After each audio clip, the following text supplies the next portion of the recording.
watching Umami.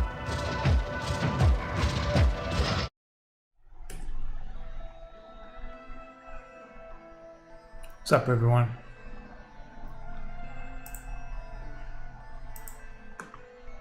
All right, gonna be doing some shots for interface.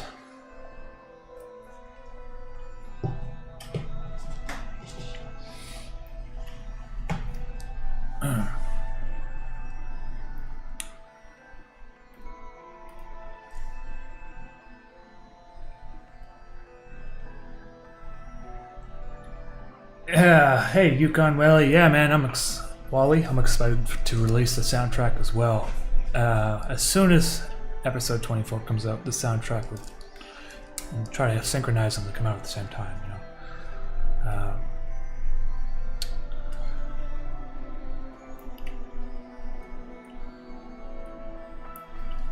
So I'm gonna take this off. I'm going to be working on a shot, obviously. Man, this episode is going to be like 15 minutes long, possibly 16 minutes long. It's, you know, longer doesn't always mean better, but there's so much going on in this episode. I'm like not used to animating this much. That's why it's taken me so long. It's been like 5 months since the last episode. But I'm watching it back, and it actually feels like something like something you might see, like it might have been like a real, you know, despite the fact that it's like pixelated and still kind of crude looking. It's like it's feeling more like a real thing, you know, because for so long I feel like I'm still learning how to animate, but now it's getting to a point where it's like it's starting to look really cohesive and consistent, you know. So I'm so excited to be able to release this when it's finished. I still got, I don't know, maybe 10 or 11, 12, 13 shots left to do, so.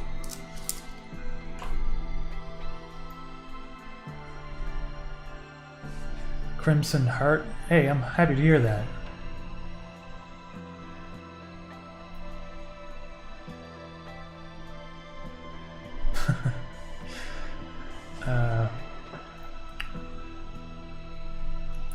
And don't worry, guys, it's not the end.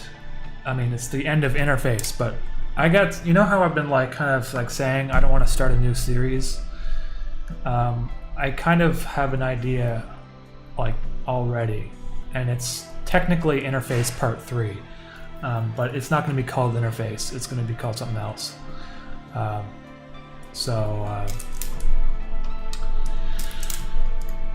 Because I figured tonally like it's going to feel a little bit different than Interface, but I think you guys are going to enjoy it just as much. Anyway, I won't talk too much about that because I don't want to like ruin it. Anyway, I'm just doing some, yeah, so I'm drawing another rock for those who have been in previous streams. I've been drawing mostly rocks because it doesn't really give away anything. It doesn't like, there's not too many spoilers there.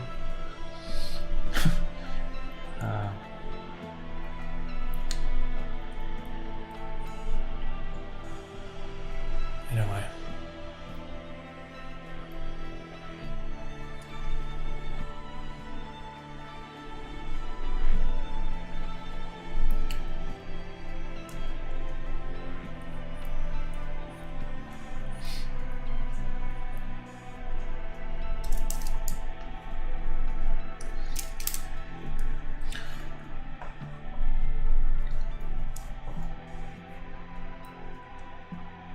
That Nate guy, I'm hoping Joel comes up to visit you. I wonder if Mischief has ever stopped by the VA to try to get his help for his addiction to ramen noodles.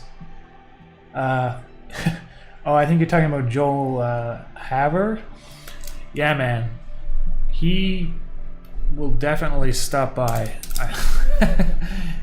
Probably not this year, but he expressed to me that he wants to come by, and he's going to go through Canada maybe next year is what he said. So that would be pretty cool, because I'm a big fan of that guy. I really like all his animations, and his, not even just his animations, but his like live shorts are so funny and well shot. So, and after I finish this finale, maybe I'll do I'm gonna be doing some more shorter fun videos. I might get some like different guest actors voices and stuff, and I see if he, oh, I think he will probably get Joel for sure.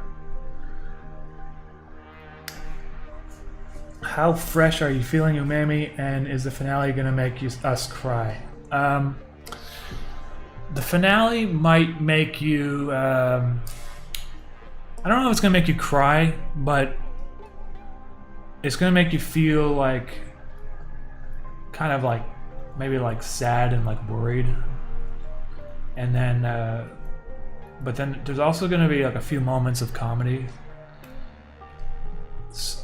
at the same time. Like that's kind of, I think, what works well in Interface is like the serious stuff is I'm kind of like overdrawing this rock.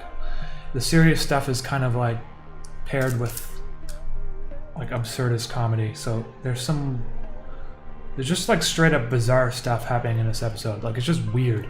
And there might be a bit where you're like kind of like grossed out almost. So I'm trying to like get like the body horror aspect back into Interface before it concludes.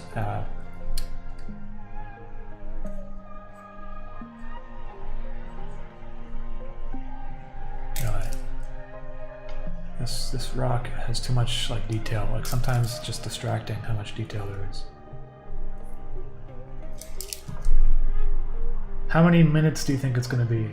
It's going to be about, well, I don't know how long exactly, but it's over 11 minutes, so it might go up to 15 depending on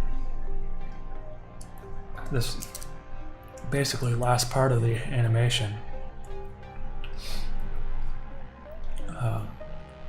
And it's not going to be like draggy. Like I don't want it to be just like long shots of nothing happening. So, but it's like 15 minutes of like solid, like crazy camera perspectives and stuff changing. And I mean, there's a few long shots, but like the longest shot is so cool that you're gonna like not gonna want to look away.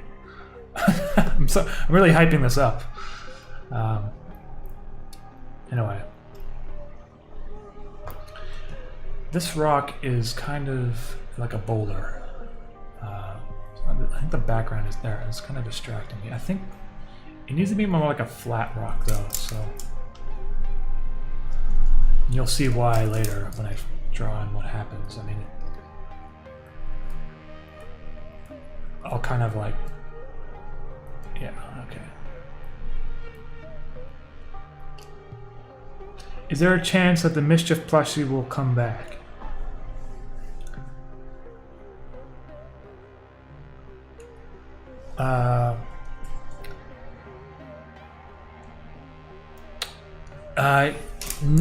I don't know about the bird form, because a lot of people already got the birds, and if I were to make another batch, that's like a lot of people that already have one basically. And because, you know, I'm still, relatively speaking, a kind of a small YouTube channel.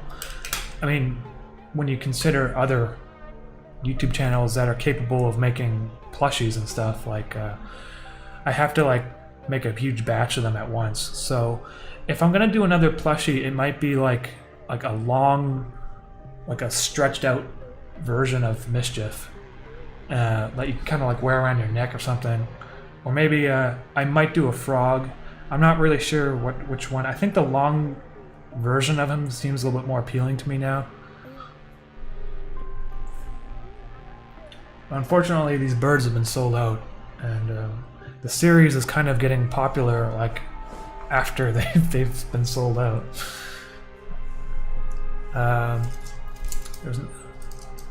Hey, JS Scott, will there still be Interface items in the store after finale? I can't part with Mischief yet. Oh, listen, guys, Mischief's going to be around for a long time. He's basically the, you know, I'm going to make animations with him, and just because it's the end of Interface does not mean it's the end of Mischief. I mean, he's like my favorite character.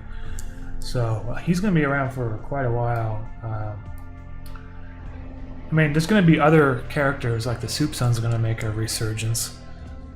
And, you know, maybe Chimney Alfonso in a non-game video.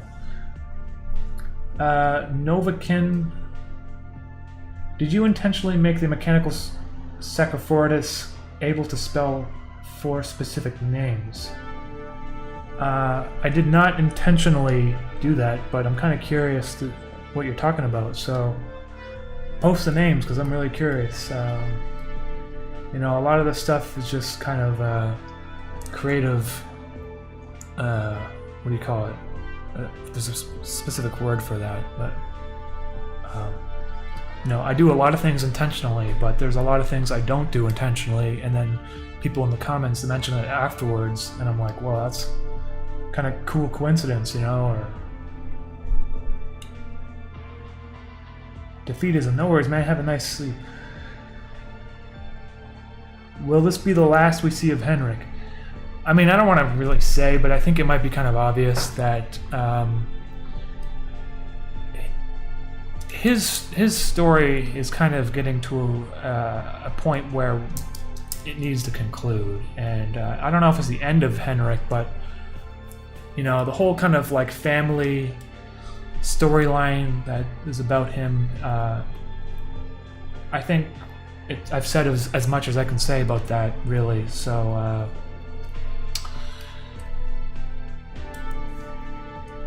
that's about all I'm going to say about that without like giving you an answer. This shot is going to be cool. I know it's just a rock right now, but when I animate the other stuff in it,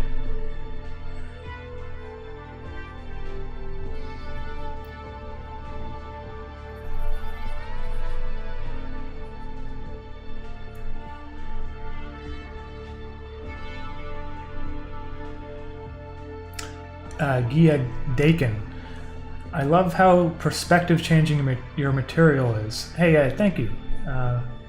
You know, that's the thing about animation that I'm so kind of like frustrated with other like not YouTube shows, but I'm talking about like television shows and Netflix shows. Everything these days is like drawn wide frame, flat perspective, with like no sense of like depth to it, you know what I mean? And I do it because it's so cheaper to do that way. But so for instance, they'll have like a scene where someone's talking, and rather than doing like over the shoulder shots or like, you know, like different perspectives, they'll just literally just have their character stand here and they have another character stand over here. And I actually really hate that, like, to an extreme. Like, I don't try to do that too much in Interface. I don't even know if there's that many scenes. There's like one scene where they're sitting at a booth in a restaurant. It's kind of like that, but my goal is to animate Interface as if it was a live action film, and not like, you know, not just everything being flat, because, you know, I don't. It takes away from it, honestly. It takes away from the enjoyment of watching a cartoon when it's just one perspective. Like, you can draw in all different shapes and sizes. You can do anything you want in animation, and they limit themselves in a bad way. I mean, I talk about limiting myself as an animator, but there's like there's ways where it becomes boring, you know.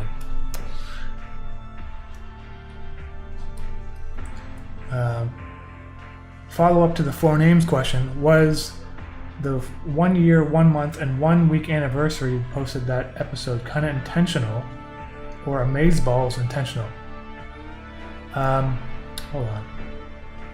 Actually, it wasn't intentional, the date, the release date. No, it was not intentional. I'm sorry. Nibble Cookie. There's gonna be yeah, the whole interface world is gonna remain on the channel. I mean, I'm not gonna completely change up the universe I built. It's gonna feel very similar, like, you know, like when you watch, you know, when I made that plushie video where he's like in a factory talking to the guy with like his leg in his head. It's gonna be that kind of like world. It's just the same world basically. There's gonna be more like weird characters though, like less human characters. It's gonna be more like just people like Mischief basically.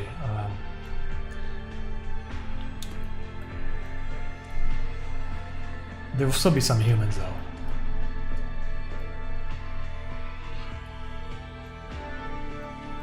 I got so many ideas for this next thing I want to do after interface, and they all make me like excited to animate them.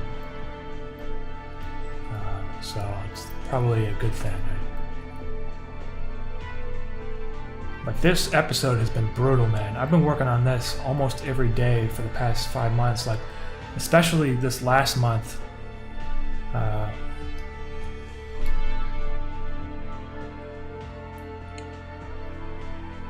JC Dragonfly, I'm happy to hear that.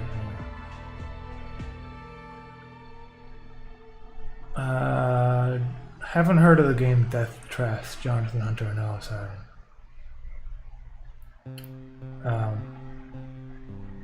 What do you use for music? I've been using Logic Studio right now, and mostly native instruments. Though more recently, I've been hiring some people to do live violin and that sort of thing. It kind of makes it a little bit nicer. Which there's some of that in this finale. And I got a Hydra synth here, which is a digital synthesizer, and I've been using that in my more recent music. And I really like just playing with it. It's fun. I don't really get too much gear, you know, in this room that I'm working in because it just occupies space. I feel like you can have too much gear sometimes, and it's like becomes a burden almost. Like I like to keep things kind of minimal, but a keyboard is a pretty useful one to have because, you know, playing the keyboard without, I mean, how do you play the piano without a keyboard? Like it's impossible to use the desktop keyboard. So.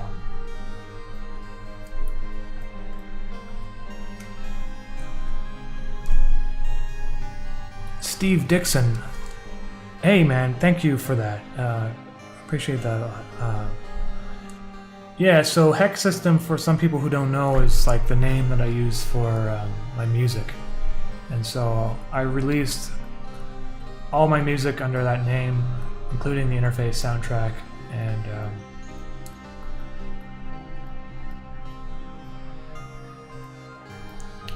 that's kind of the name I've been using before I even made the animation Umami channel. So I kept everything, my music, kind of separate, just to.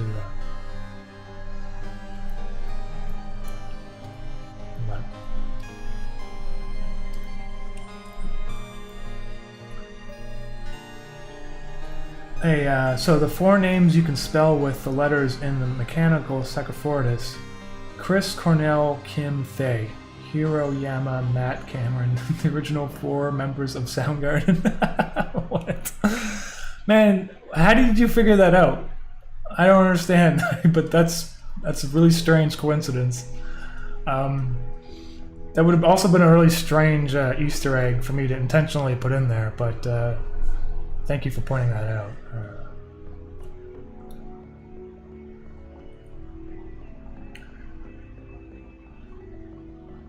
Random question. How does one deal with buyer's remorse? Gardner, what is it that you bought that you're feeling remorse about? Oh yeah, Art Carolina. So Carolina is she helps me with animating stuff right now. By the way, if anyone wants to check out her stream, I'll post a link because she's working on another shot for the finale right now.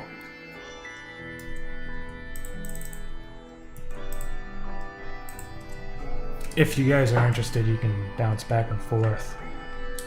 Carolina does a lot of watercolor paintings and stuff, but she helps me animate. So she did a few shots already for the finale.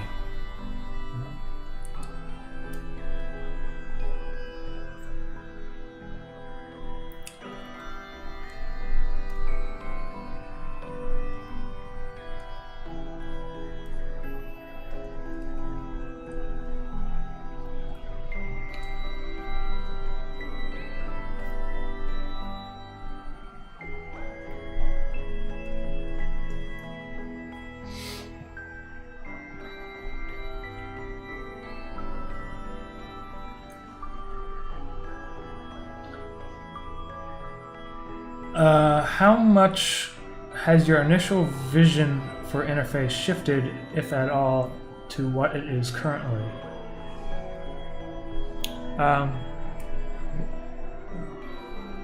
Well, when I first started the series, I wasn't really quite sure what I was doing, and I just sort of did things instinctively. So my creative vision back then was pretty limited. It was basically to just try to make something engaging, and I didn't really think too much about the story. As the series progressed, it got more complicated, and I started having to tie things together because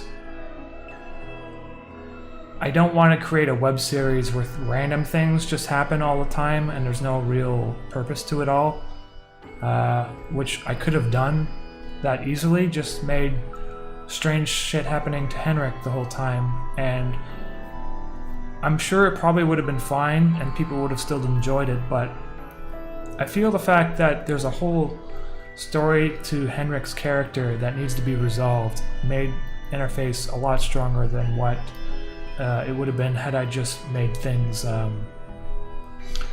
kind of like just for the sake of being fun, you know?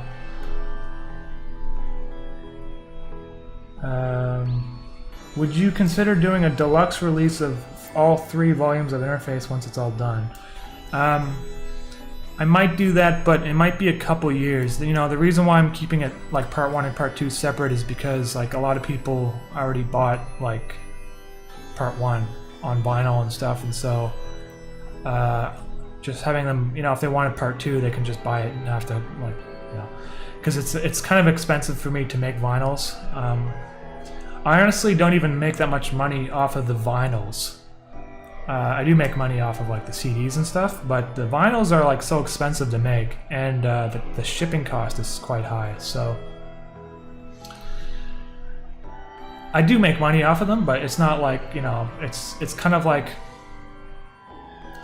if I were to make a deluxe vinyl, it would be quite expensive. That's like 6 sides. That's 3 records in one.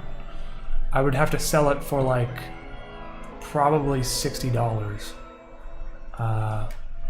which you know, it's getting up there.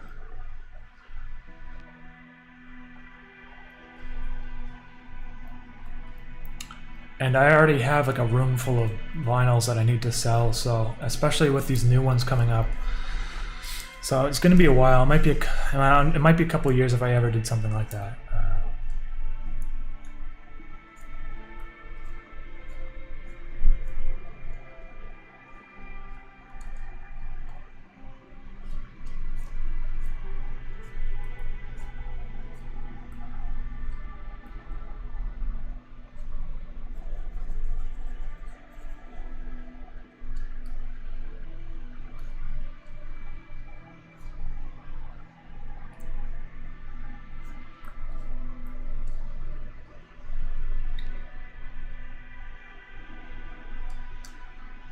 I found an art reference in one of your videos, Christina in Bluebells, I think it was called. Let me look that one up.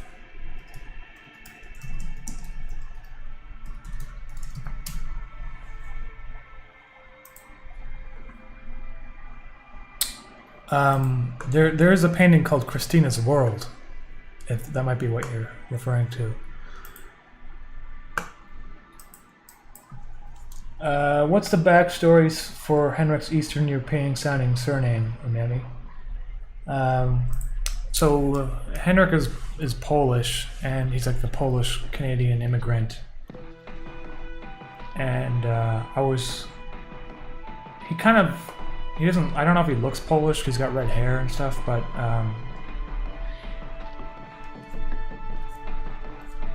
I went to Poland in 2016 and with Carolina. Carolina is Polish.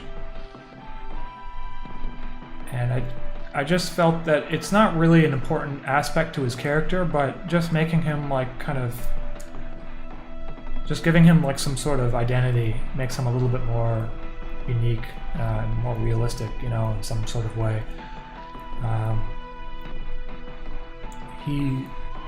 There's nothing really to it, and, you know, it just, that's his backstory. He's Polish. His last name, Niebiewski, isn't like a real Polish name. It just means blue in Polish. And that's kind of so I can just call him Blue without it sounding like Blue Guy or something lame like that, or, you know.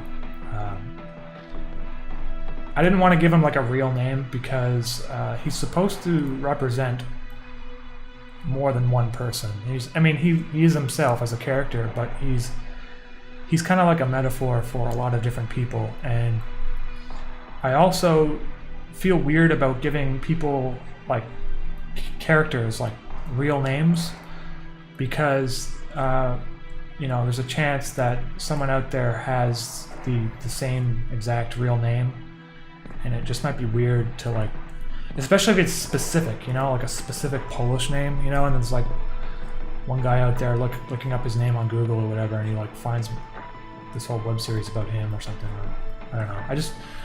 I don't like using real names so much. Even the Greetings name, it's not really. I mean, I'm sure there's some people named Greetings, but like, it's not. I don't think it doesn't sound exactly like a real name, you know. Okay, there's my rock.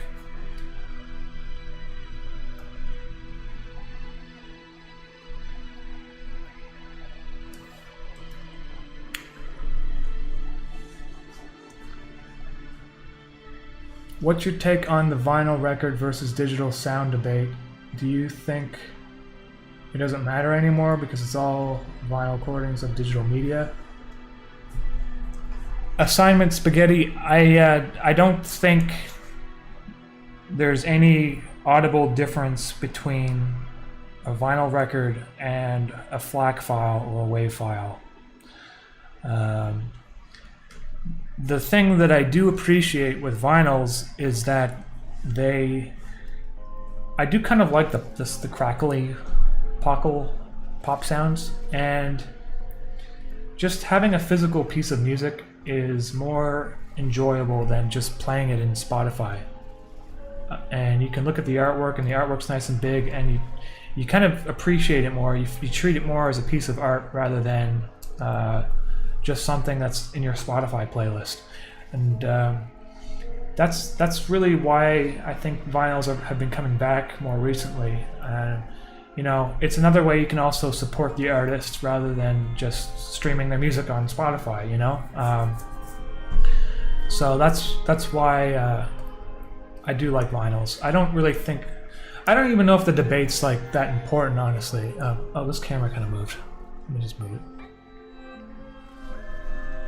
Like, it doesn't matter really what sounds better. You know, with modern audio interfaces and preamps, you pretty much can't really compete with digital. But in my opinion, vinyl is like the best analog format for audio, and it's very close to digital. Of course, depending on who you get to master it and stuff, sometimes you can screw up your vinyls. Okay, I need to just...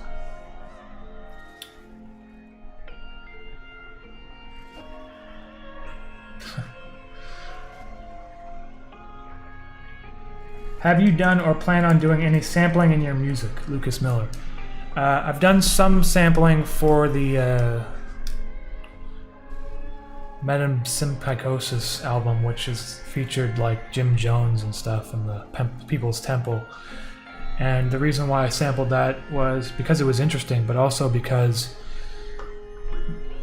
I didn't have to clear the samples. The recordings were all captured by the FBI, and so anything that they captured and released into the public becomes public domain. I don't really do samples because I don't want to run into any like copyright issues. And me personally, I'm not a big samples kind of guy. Like sometimes I listen to music that other people have made and they put like a sample in it, and I'm just like, god damn, if only they didn't put the sample in this would have been a great song. But they put a sample in it, and it just kind of makes it feel cheesy sometimes. I mean, sampling can be done well. It can also be done kind of. I don't know if I'll do more I don't know if I'm going to do any more sampling, really. One thing I don't like about movie soundtracks is when they have like the characters speaking like over the music, like the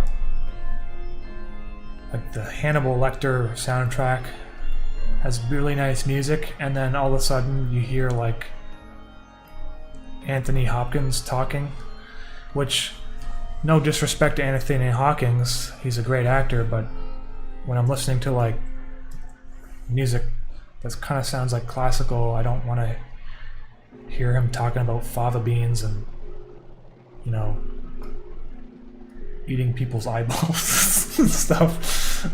So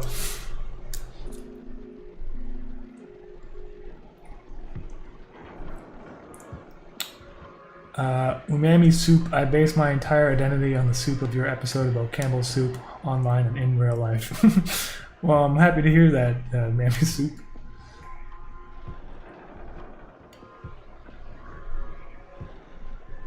Have you considered giving Blue a voice? I'm not going to give him a voice because, like I said previously, he's supposed to kind of represent more than one person than himself, even though he's just one character in the series. But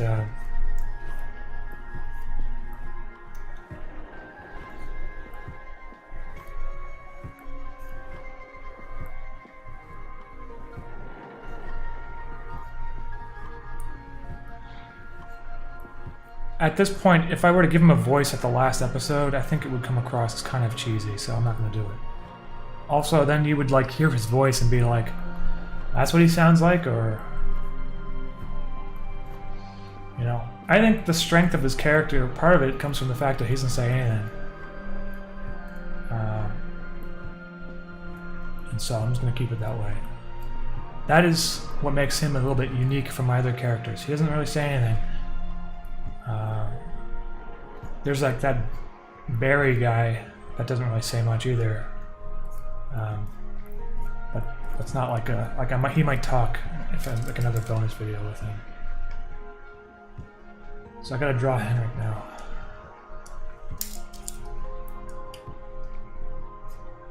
And drawing his hat is kind of hard actually to make it look right, because it's supposed to be a bowler's hat. And sometimes it looks like a cowboy hat when I draw it.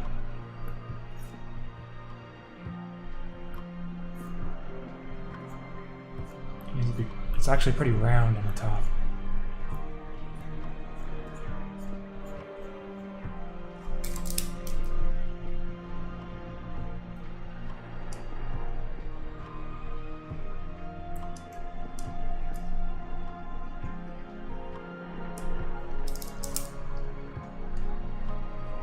What was the name of this project with Jim Jones samples? It's the name of my album, which let me just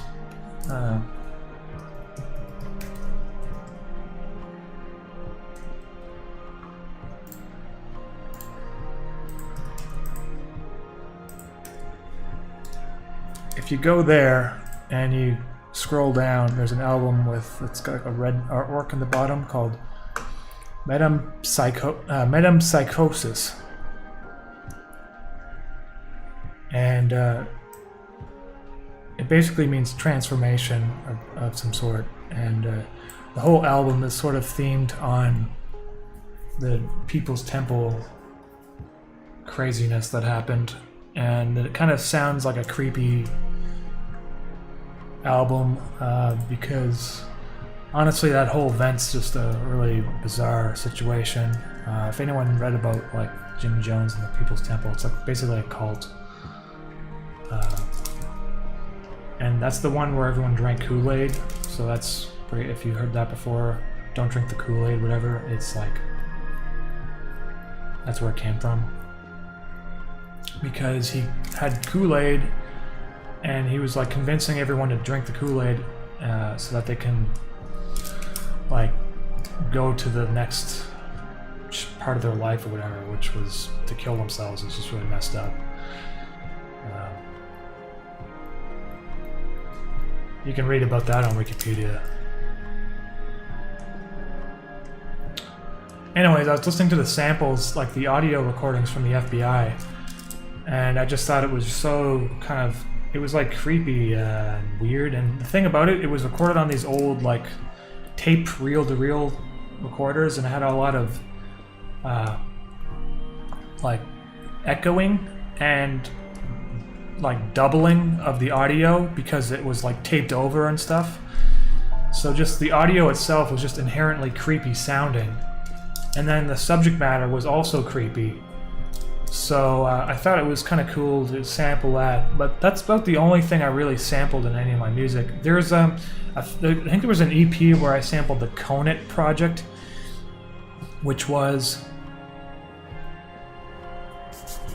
basically someone made recordings of these kind of number channels you would hear on shortwave radio. I don't know if they really exist anymore, but basically there's all these like radio channels that used to just like have people saying numbers and stuff, and people didn't really know what they were for, and they assumed that some of them were probably holdovers from the Cold War, like codes or some sort of like code that they would use for Soviet purposes, or they don't really know. Like there's no real answer. So that's another interesting thing if you want to look that up, the Conant Project, or just look up number radio stations.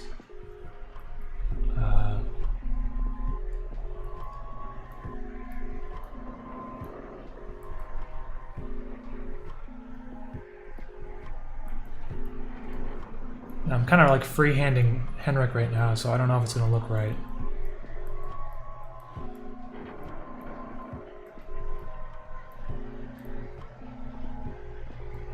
His nose looks a little thick.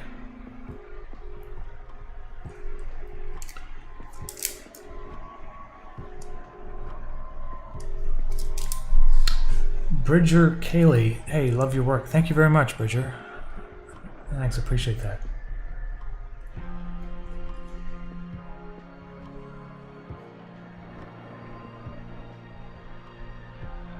Bend Over, agreed. I'm not a big fan on the way that Kanye West uses samples, but I can see the appeal behind it. I never really listened to Kanye West music. I mean, I do think what he does is pretty cool, though, in terms of like the way he's able to promote his music. He does all these bizarre things.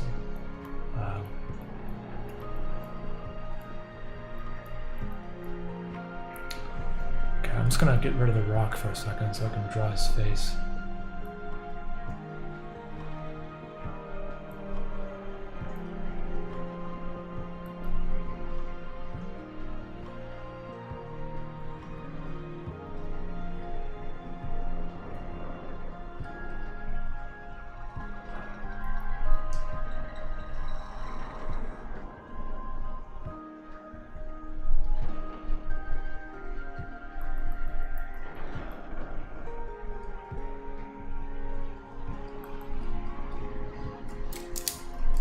His eye looks a little too far apart, I think. Yeah.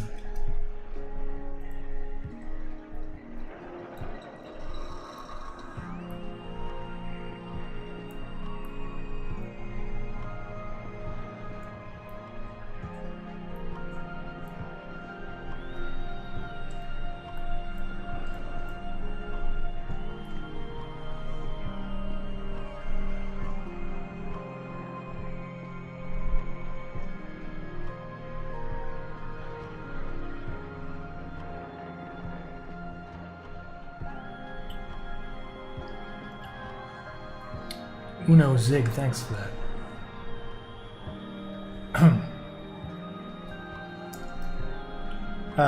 Umami, have you ever tried Sweet Baby Ray's barbecue sauce? I think I did try it once, and I found that it was like, it tasted mostly like sugar. And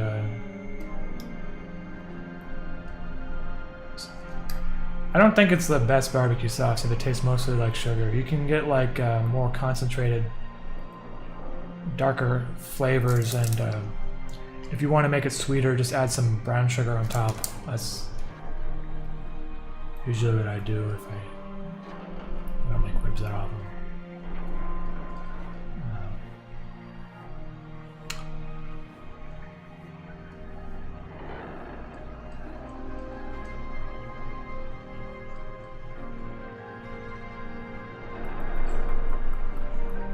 The sideburns are not really that long.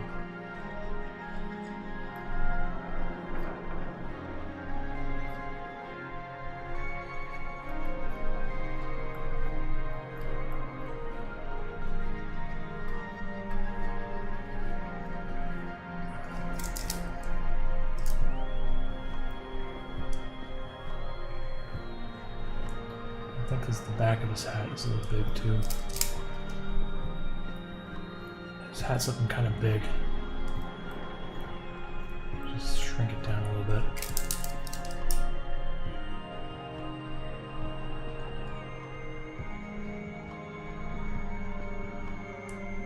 Yeah.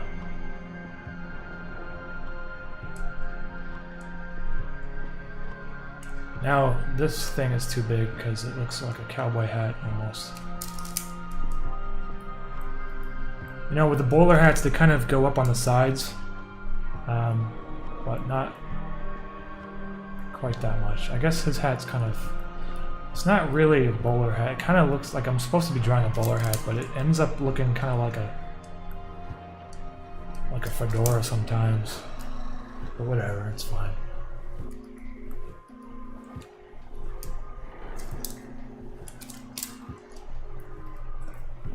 I think this part down here is supposed to be thinner.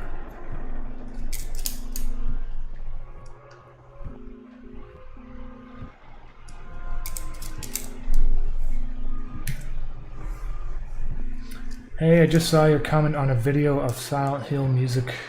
Oh yeah, I think I remember that video. Yeah, the guy uses like a mandolin sample, and I really like how that sounds in the Silent Hill music. I almost want to do something like that myself, but I feel like if I did that, it would kind of sound like Silent Hill music too. But come on, like, what is a vibrato with a mandolin like? I don't know. Sounds cool. Hey, 8 Design, welcome to the channel and thank you for the comments. Blazer's Random Content Emporium. What made you choose umami as a title? Is it your love for savory foodstuffs? Well, when I chose the name umami back in 2017, it wasn't necessarily as well known as it is today as a word. It was more kind of like I would hear it sometimes when people were talking about food, but I don't know, my theme back then was just to make the channel kind of like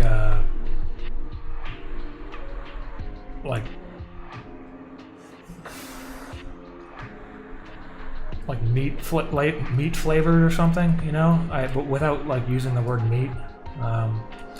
So I just called it umami, which I guess is becoming a kind of a popular word now. So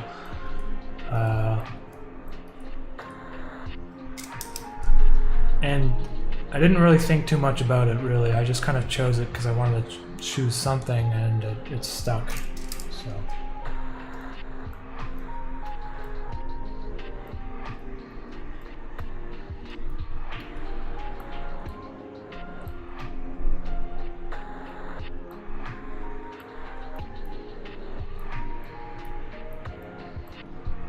I actually don't need to draw this much of Henrik because I think he's covered up behind a rock at this point.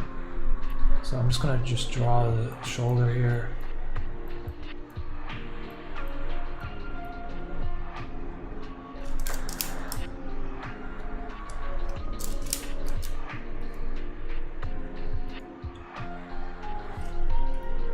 Yeah, because really all he's doing in this shot is he's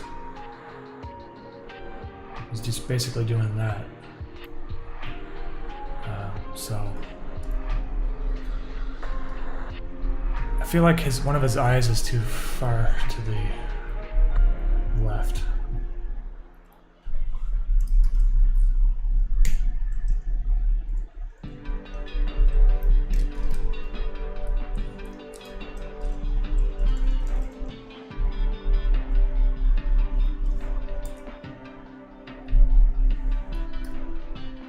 Yeah, I think that looks a little bit better. And I also still think the back of his hat is kind of too big.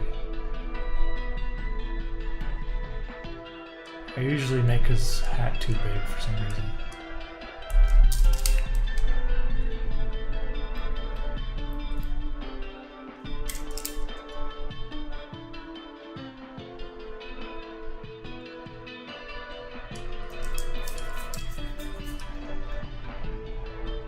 He's got crow's feet because he's an old guy.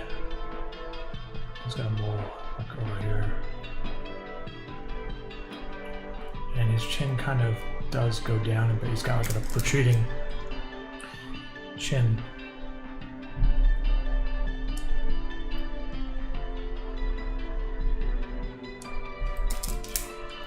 And usually like yeah. So that looks pretty good for this wide shot here.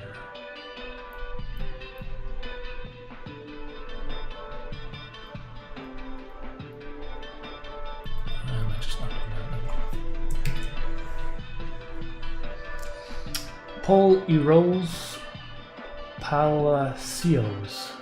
I don't know if I said that right. I discovered your channel this summer, and by the moment, you're my primary inspiration for becoming an animator. Hey man, I'm really happy for you and thank you for that. A lot of people have been telling me I've been inspiring them to animate. Just that makes me really happy to get people excited about doing creative stuff, you know. I'm gonna try to get this episode out by the end of September. So I'm working like crazy hours basically to get it done.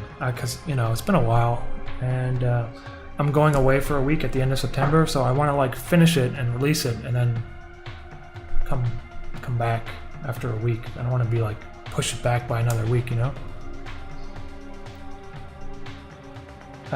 Oh, I'm using a Wacom tablet, but nothing fancy, just an old one. Nibble Cookie. I'm really kind of excited about Interface because it's become such a big thing for me, and now that once it's all coming together into one thing, it's gonna really feel like something solid, you know. Okay, I'm gonna color him in now.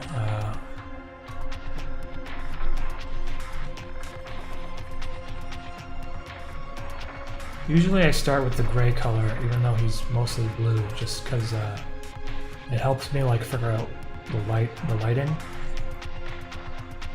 it's easier for me to draw lighting when the subject is already dark, because you basically just add the lights where you think the light will hit him. In this case, it's nighttime, so he's not really that bright.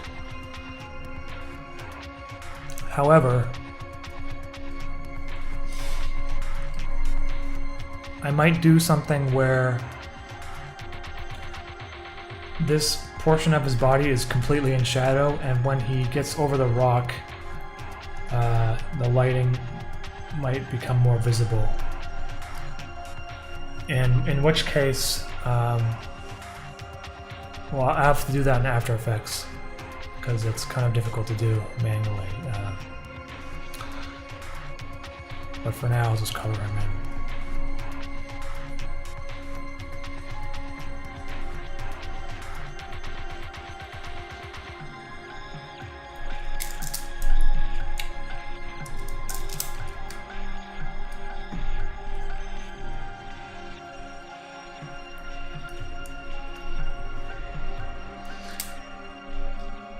Umami soup, what will you do after interface? I got kind of an idea for something I want to do after, and it's going to use Mischief, so there's a lot of stuff that's going to be coming, and hopefully the videos will be released a little bit more frequently.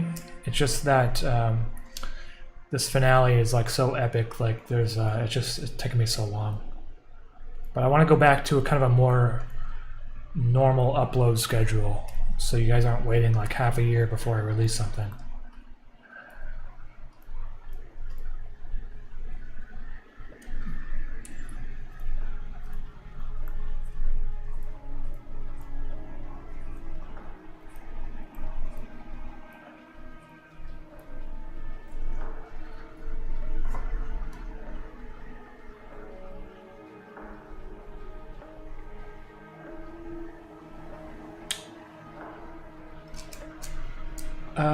I discovered Interface earlier this year, and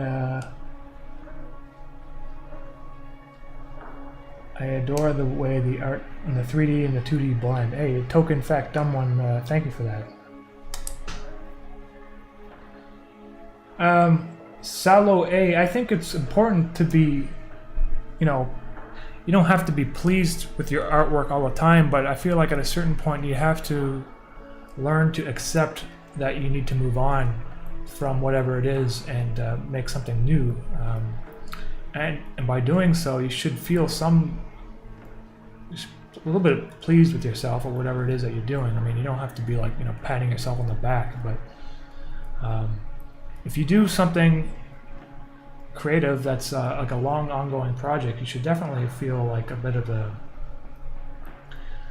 you know, sometimes I feel like it's hard for me to appreciate actually what I've done with Interface, because I'm just some dude sitting here drawing, you know, and sometimes you lose sight of the fact that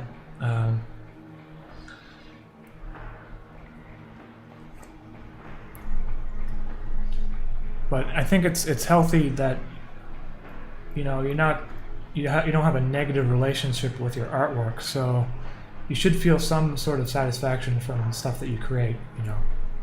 Even if there are things that you would change. I mean, there's definitely things I would change about Interface, but I'm not going to go back and change it all, you know.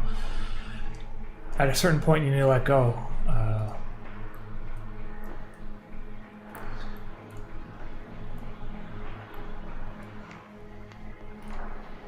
Okay, his eyes look really weird right now. Just don't worry, I'm going to fix them. It's because the highlights are...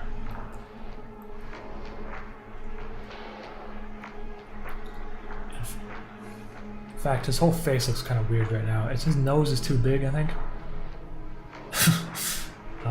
So I might just color in more of his face here.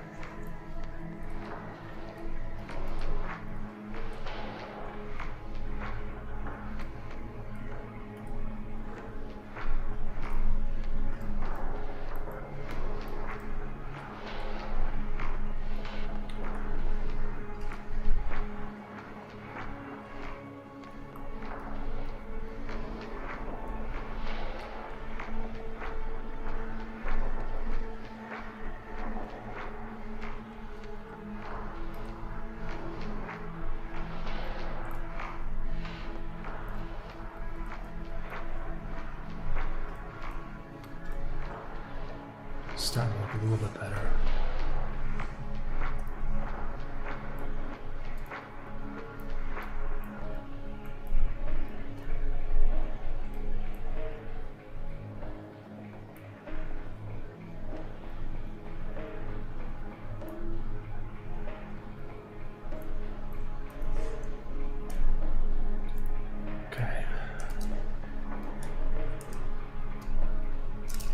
Yeah, man, I've been meaning to like change my software to something more professional, but like TV Paint, but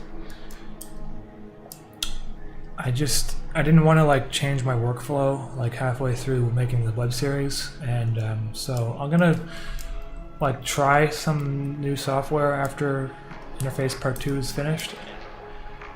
But you know, the thing I do like about animating in Photoshop is just that it's kind of like so simple that it's not really a good excuse to not use better software. But I'm gonna try use something. I'm gonna try TV Paint maybe, or Clip Studio Paint. I think Clip Studio Paint still needs some things worked out with it though. I think TV Paint's a little bit more professional. I'm pretty sure that Pilot Red Sun uses TV Paint. It would probably help me get things done faster, which is...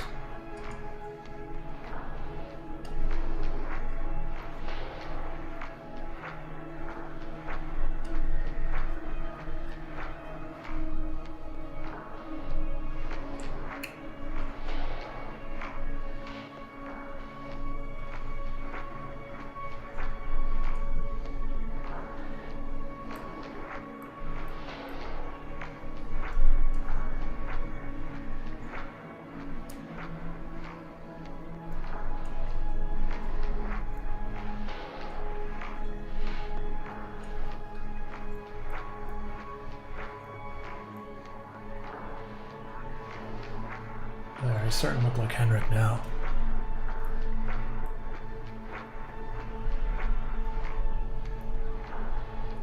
Yeah.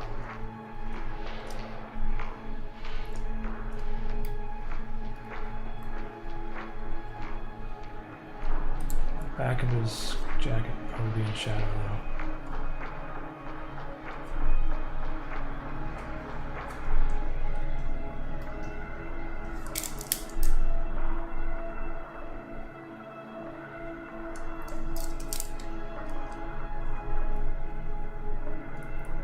Sometimes I give him just a little bit of a highlight. Just kind of makes him like stand out just a little bit. Just on the hat, basically.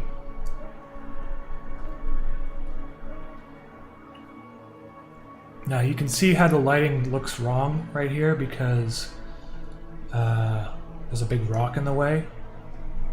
So I'm going to probably do that in After Effects later.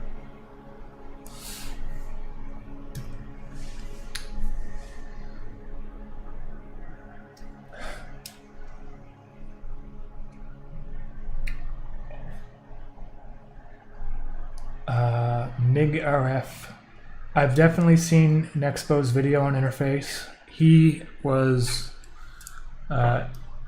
really instrumental into making Interface as popular as it is now, because before he made that video, I was kind of underground still. I think I got maybe like 10 or 15,000 views per video.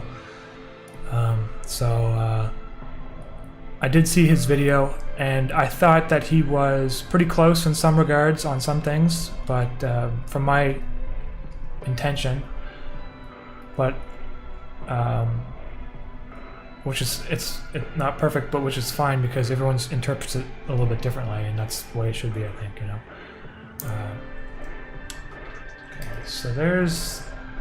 Okay, so there's my rock. I need to draw a background now, which is essentially more rocks.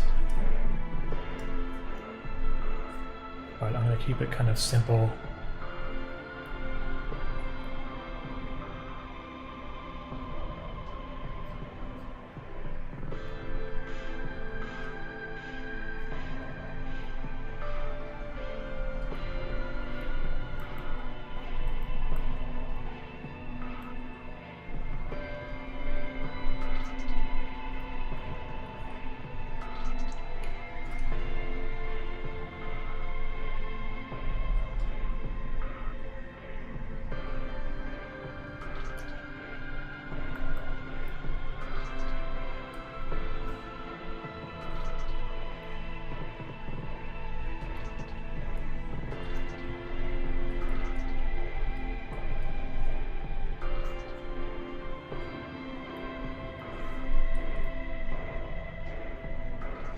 I don't like putting too much detail around his face, because I might just keep it like that.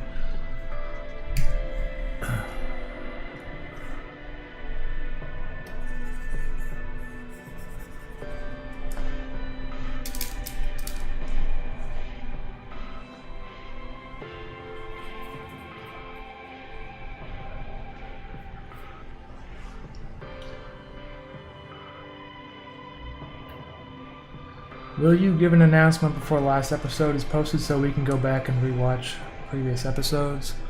Yes, before about like a week before it comes out, I'm gonna post everywhere the exact times and stuff. So I know some people have been wanting to like watch it like with friends and stuff. So I will make sure that you guys know ahead of time exactly when it's gonna come out.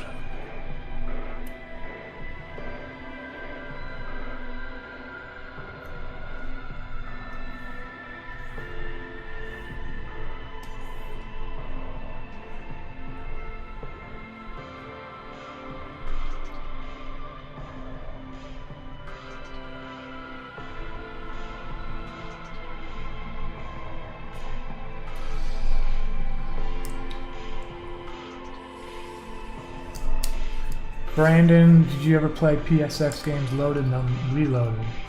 No, man, I never played those games. I never had a PSX PlayStation. I did have a Dreamcast, so my parents bought me a Dreamcast when I was a kid, and back in 1999, basically. I was 9 years old, and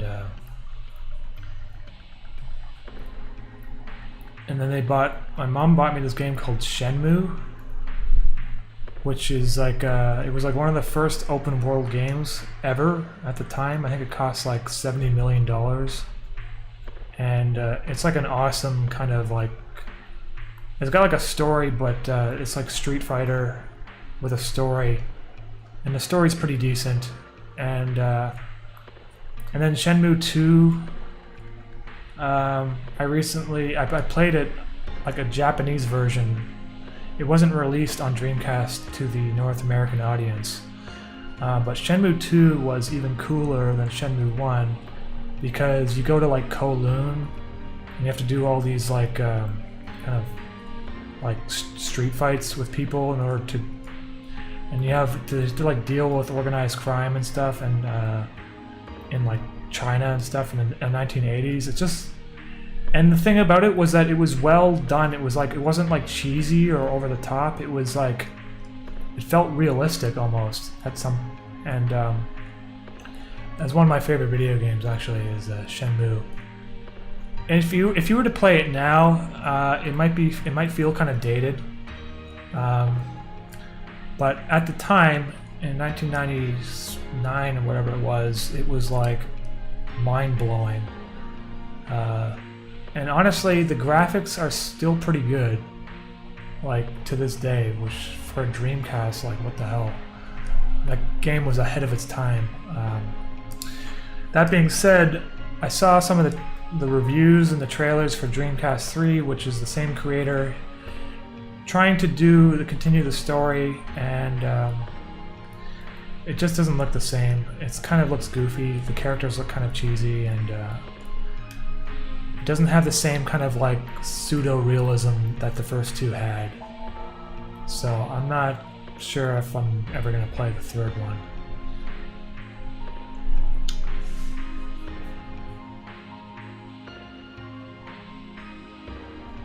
one. Nibble Cookie, I'm going to release part 2 as episodes 13 to 24, but I'm not going to put a whole... I'm not going to just do like a massive compilation of all the episodes. I will do that and put it on a DVD and stuff, but I just... Otherwise, then my series is on my channel 3 different times, so it's kind of like... I don't know, it's like too much. I'm just going to have part 2, you know, part 1 and part 2. You know, algorithm-wise too, I have to keep in mind that, like, you know, if I were to like videos that have more views tend to do better on YouTube, and so I would be dividing like all the views up between 3 different types of format, like 3 different releases. So.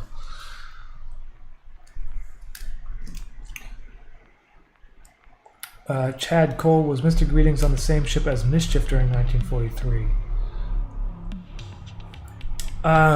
So Mr. Greetings was on the ship, and one of the people that died on the ship was absorbed by something that was later became Mischief. But Mischief kind of existed before 1943. He just wasn't visible to people because 1943 kind of made those monsters visible. So Mischief has consumed people that had died on that ship, but he didn't originate from there.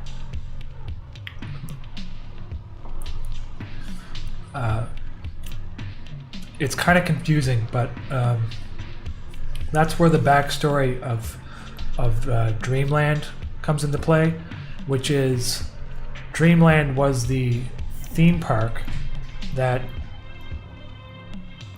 was really kind of where he more originated out of, and that was just down the harbor from where the Philadelphia experiment was. Because it wasn't actually Philadelphia, it was New York City where the boat was purported to have shown up. And Dreamland is on the same island of Luna Park and what is now known as Coney Island. Dreamland was kind of like if you guys look it up, it was kind of like an insane place with incredible sculptures and architecture, and all of the drawings that I've drawn of it are based off of real photographs from the location, including these like massive sculptures and that sort of thing.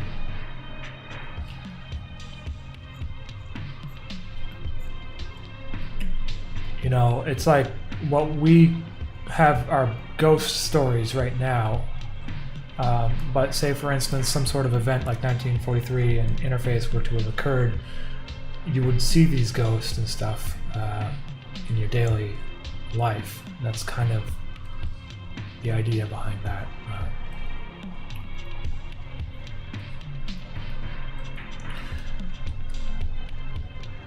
Okay, so there's Henrik. I might make this part of the rock a lot darker because it will make Henrik stand out a bit more.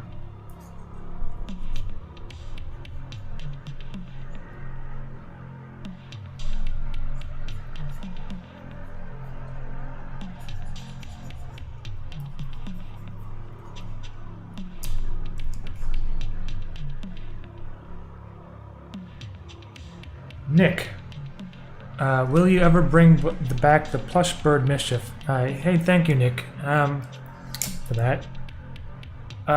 Earlier in the stream, I was saying about bringing him back as a different form, so he won't be, probably won't be a bird. but he might be like a...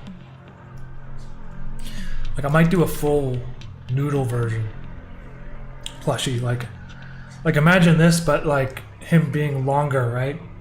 And his legs, he'd be able to like manipulate his arms and stuff. Maybe if he had like Velcro on the ends of his hands or something. I don't know if his head would be quite as large, because it might be a little bit, I don't know. I haven't thought about it yet, but the plushies are probably not coming back in bird form. Probably. So unfortunately they've all sold out. I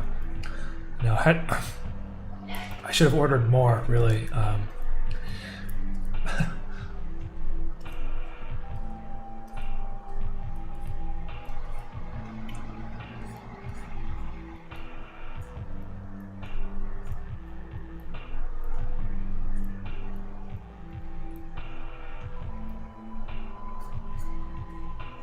I don't really like the hatching back here of the rocks, so I'm just going to erase some of them.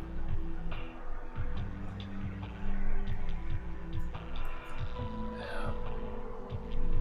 Just a little bit of hatching. It's really easy to like overdo it with the hatching.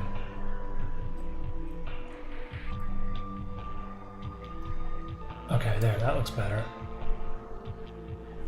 And ocean.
Yankin, or I'm not sure. Thank you for the comment there.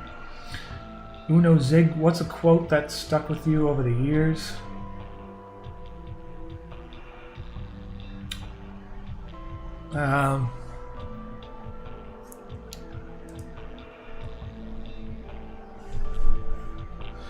This might sound kind of cheesy, but there's a quote basically that's "This too shall pass," which I forget where it originates from, but it's basically saying that any problems that you're facing currently will eventually come to an end. Doesn't really mean it's true, really. And you could be like homeless basically, and just constantly having a hard time getting in debt and stuff, and you're just like never-ending cycle. But it's like a mental kind of perspective that you have to put yourself in, and I don't really have to like think about that as much as I used to, but I guess that's to answer your question. I don't know, like there's probably another quote out there. I just can't really think of anything. So I guess that's probably the one.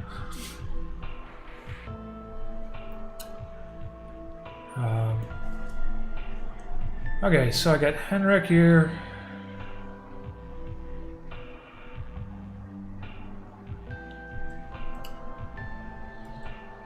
Save this.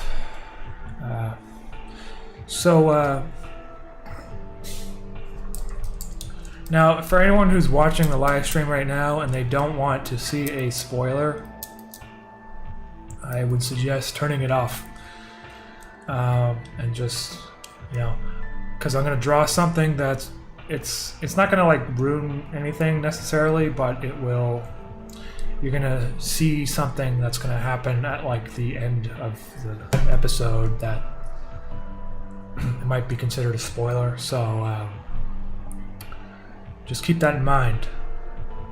I'm gonna start drawing that thing right now.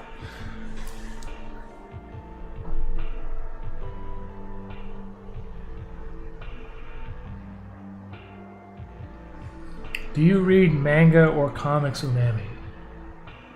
I read this comic called Metropolis, I think it was called, and I read The Watchmen. I read a whole ton of like Mad Magazine comics growing up, and I don't know why this thing keeps moving. Yeah, that should be better. But I'm not really, I haven't really actively been reading comics or manga or anything like that.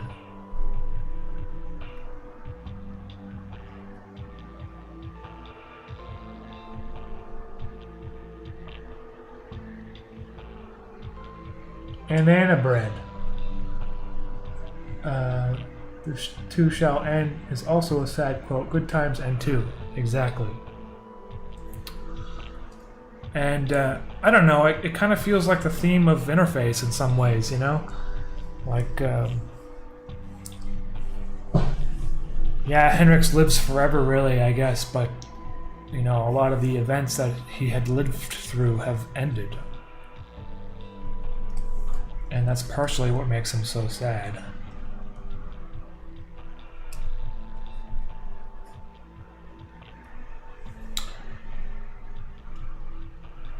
So, before I continue this, I'm just going to add some sparkle to the stars.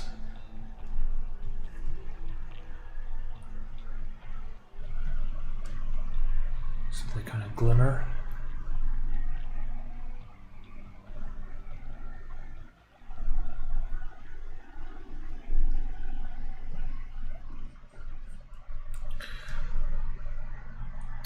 Hi from Ecuador. Hey, Bernie.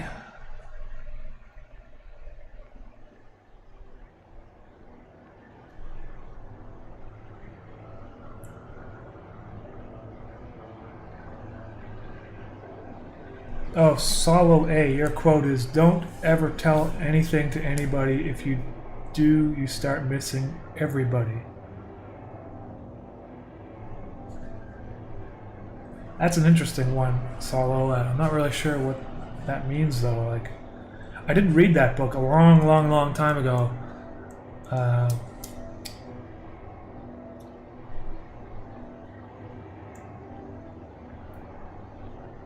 Should read Immortal Hulk by Al Ewing. Lots of cosmic and body horror and a great story. Thank you for the recommendation. Hulk by Al Ewing. I'll check it out. Ewing. You guys have any quotes that you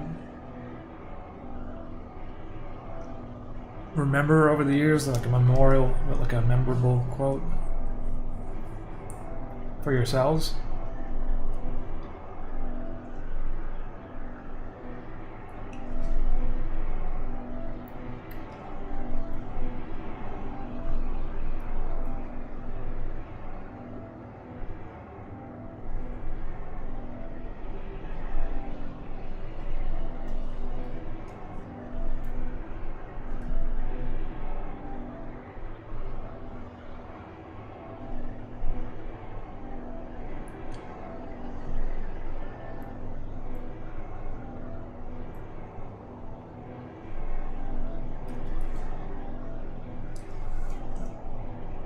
Oh, it's going a little too fast because my frame rate was set wrong.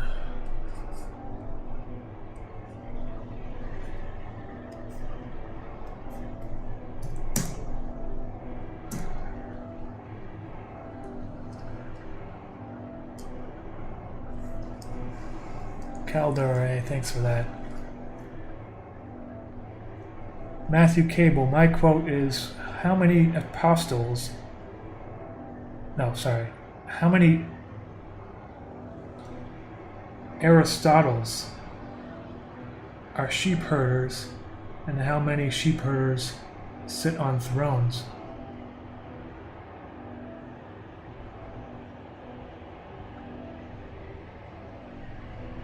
Hey, that's a pretty good one. Yeah, man, that's true today. You know, I think it's always been true. Typically, people who run the countries are the most, like, you know, I don't like using the word privileged, but like, they come from really well-to-do families, and they don't necessarily deal with the same struggles that average people deal with. And so it's a bit bizarre that we have these people running our country sometimes, you know.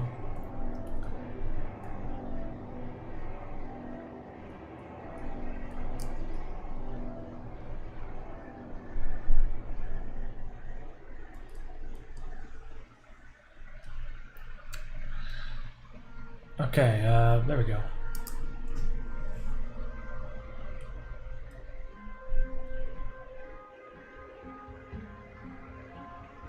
JKB, if I were to recommend you a manga, what are the genres you're looking for? Themes?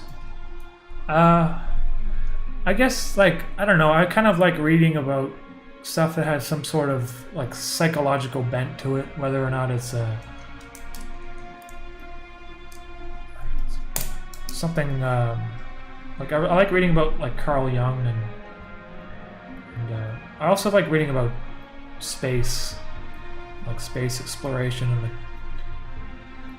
the ideas that come out of traveling and discovering new universes and that sort of thing.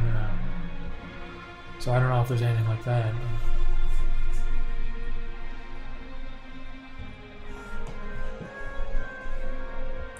I have one from Neville Goddard. God went to sleep and died dreaming he was I.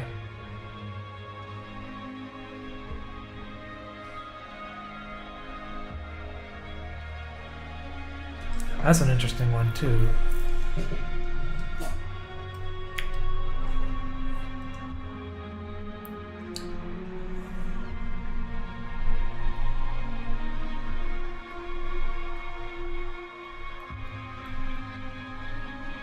I'm just adding in some ripples in the water in the background here, so it doesn't look, the image doesn't look so stagnant.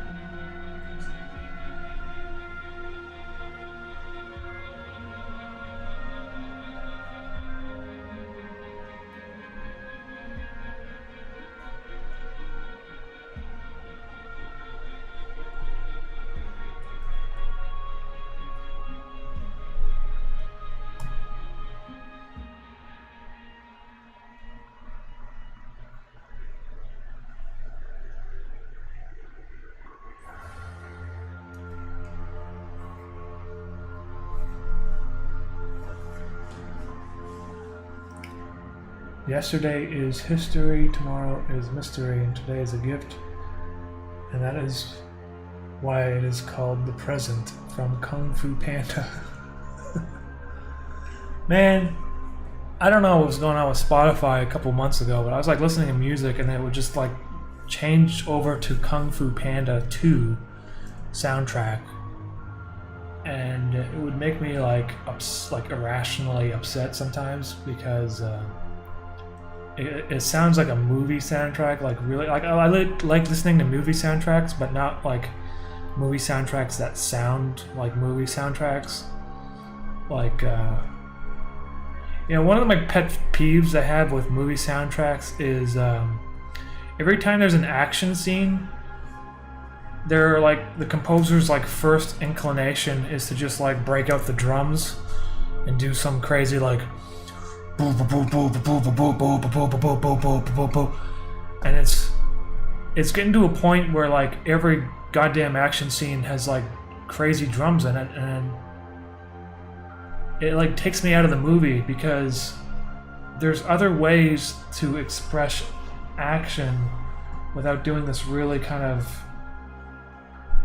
like obvious drum thing. And I don't know, I don't know, I'm ranting about drums right now. Specifically action scenes.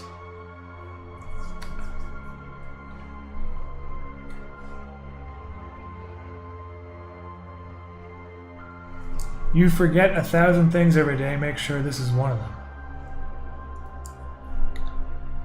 That's an interesting one to bend over. I wonder what that means exactly. Does it mean like make sure that, you know, some things aren't worth stressing about too much? Is that what it meant? We all not only could know everything. We just tell ourselves we don't to make it all bearable.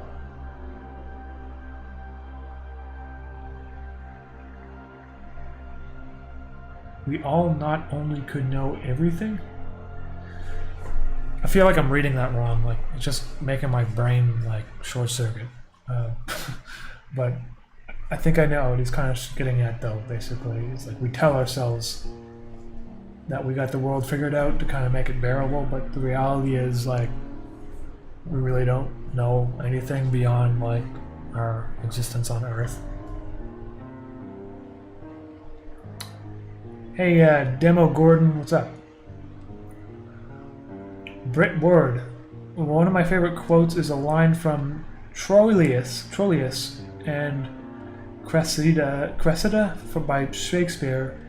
The end crowns all, and that old common arbitrator time will one day end it.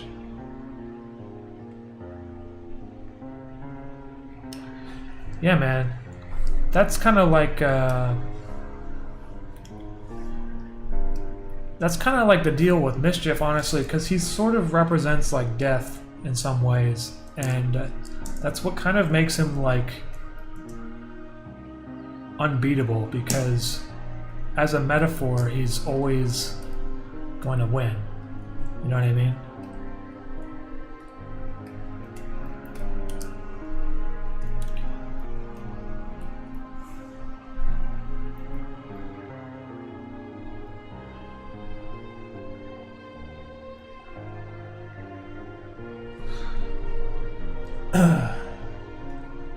Careful, non-mechanical talk like that will anger the machine and you will be punished with homelessness.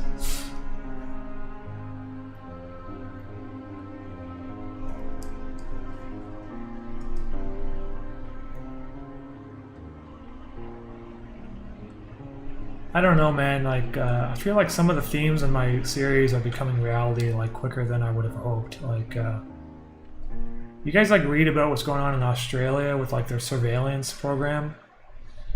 Their government down there has like an obsession with spying on their own citizens. And it's really bizarre to me because it's like, what the hell are the Australians doing down there that's so evil that the government feels like they need to like monitor every move? I mean, they do that in the United States too. They got the NSA program and stuff. But I feel like in Australia, like they have even less. It's like worse.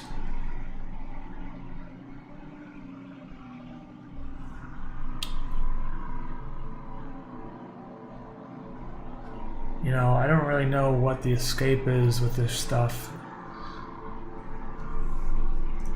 Everything digital now is very susceptible to being monitored now more than ever, and it's just going to get worse. Okay, I'm just adding like details before I actually like draw in the kind of spoiler, which I was going to draw later.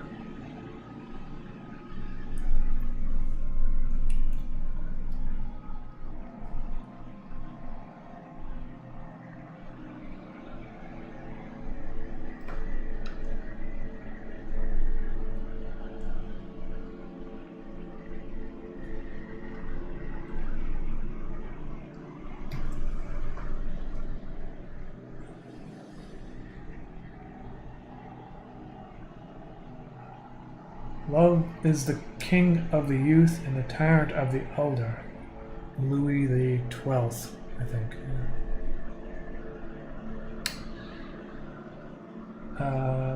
When you deeply appreciate and look forward to people criticizing you, you're free.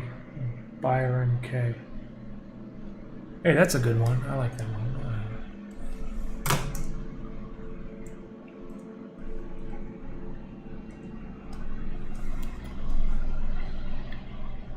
You know, I used to, before I made Umami's, the YouTube channel and stuff, and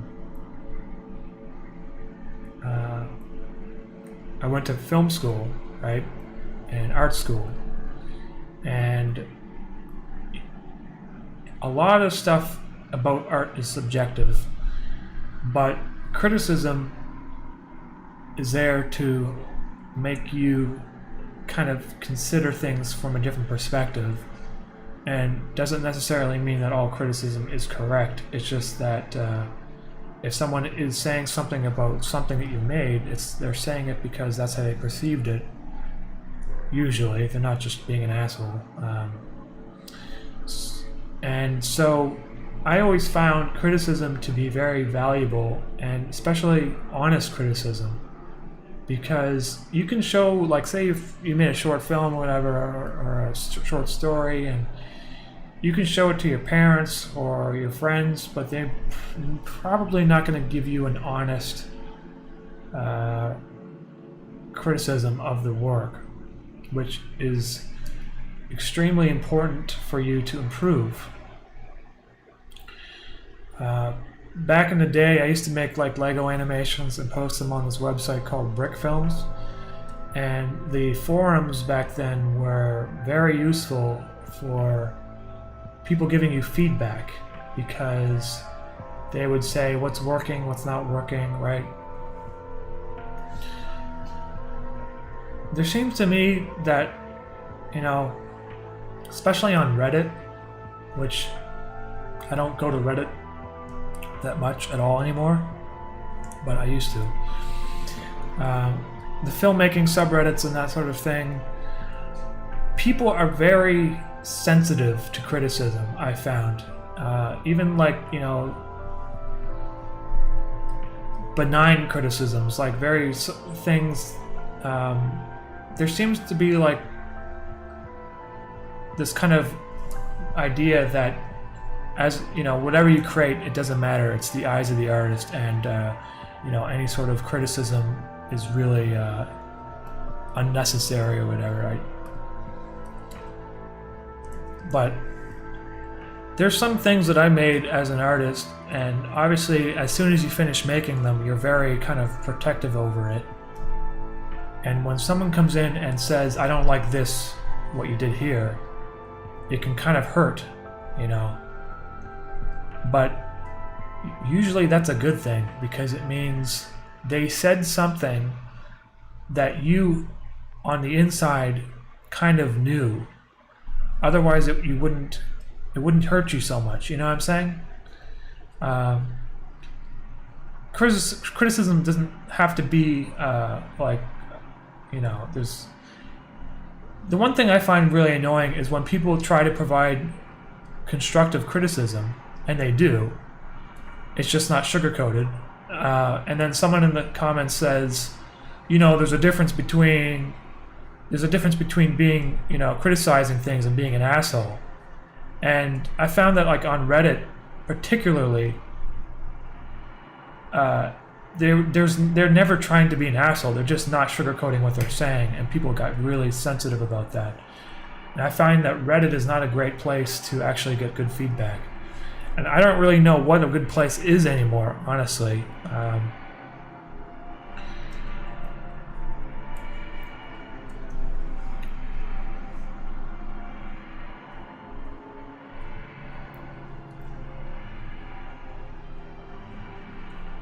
But criticism, if you can find someone to give you their real opinion on something, it can be the most valuable thing as an artist, because it really helps you develop. And I mean, you can take the criticism and not accept, like, you can hear it and then consider it and then decide whether or not it's useful or not to you. And you don't have to take the criticism. You just, okay, well, that's it, but, you know, I'm going to continue doing it my way because I thought about it, you know. And I think it's just important that I just feel like, I don't know, like with the internet, like people get quite sensitive about criticism, and it's you know, it's because, like, you don't really see their face. They're not criticizing you in person, you know, or Maybe that's what it's something to do with it. Like, but I mean, I even felt this way in art school sometimes. I'm just like, you know, you guys like really want to know what I think about this? I'm gonna list off 100 things, but I would hold myself back sometimes because, you know, the kind of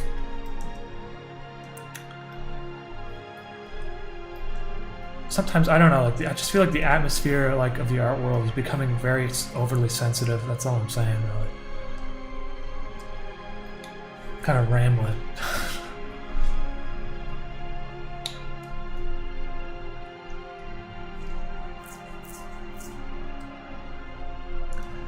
Do you feel like Redditors have become more sensitive, or were they always like this, or that sub specifically?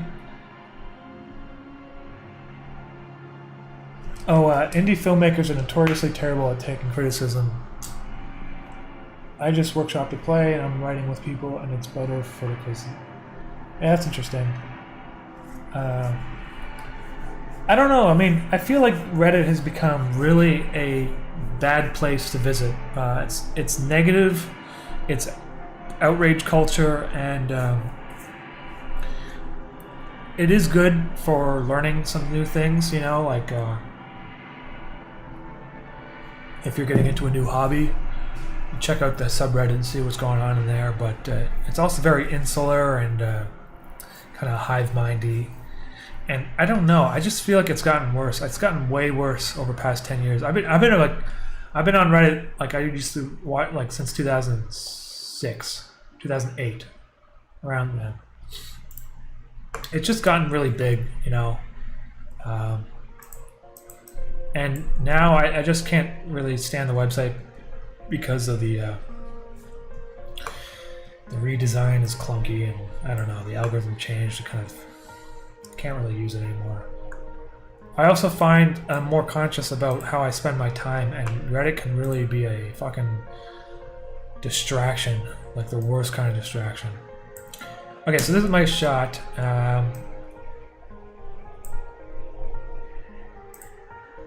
I'm gonna draw some stuff now that might be spoilers. I said I was gonna do that earlier, but I'm gonna do it now.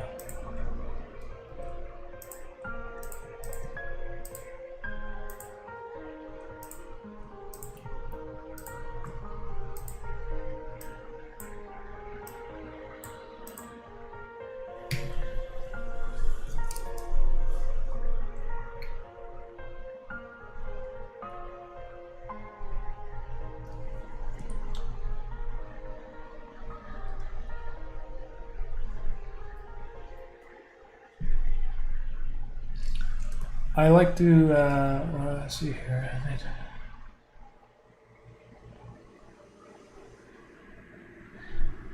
Hey, Sleeper Shark. Thank you for the comment. I appreciate that, man. I'm really happy that you're finding inspiration out of the series. I wish I could animate. I have so many ideas for cartoons. Listen, man, just keep it simple. You know, if you can't animate, maybe just start drawing pictures, you know? And it doesn't have to be an animation. You can just try to get, like, you know, like a one-panel comic or something, you know? Or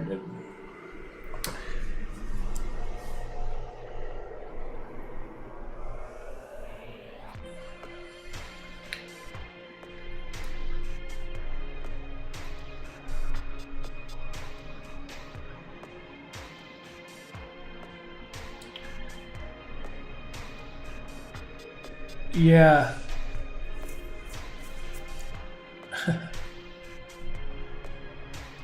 Hey, the largest lad. I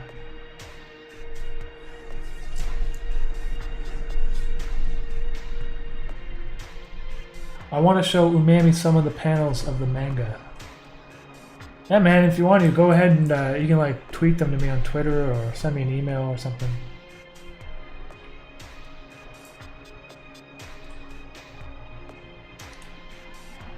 Okay, I'm gonna go back to this drawing. I have to draw this. So here comes the spoiler. So I don't know.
Are you gonna post all the episodes past 15 as part 2? Yes, Mr. Valbar 2. But it's actually every episode after 12, so 13 to 24.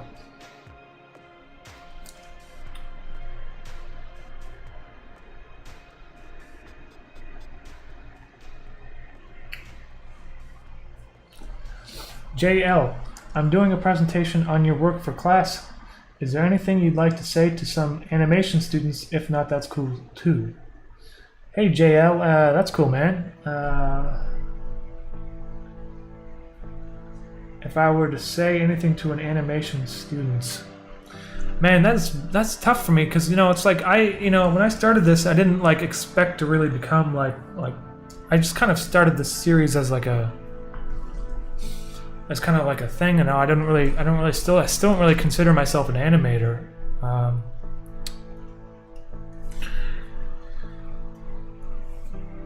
Let me think about that.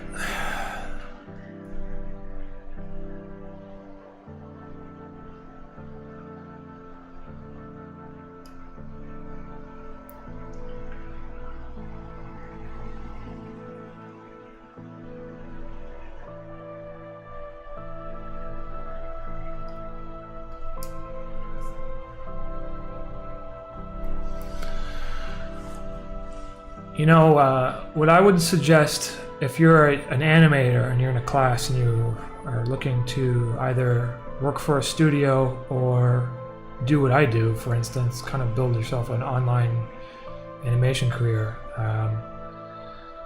my advice would be to release things more often and less long, and because you can work on your animation skills, that's one thing, but to work on your story building skills, that's another thing.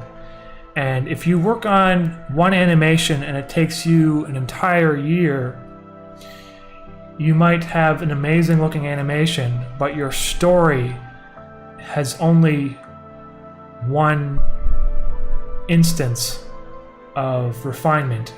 And for what I'm saying there is, if you made 12 short animations, like short, like under a minute, like under 2 minutes, you'll learn more than if you made one long animation. And if you're trying to,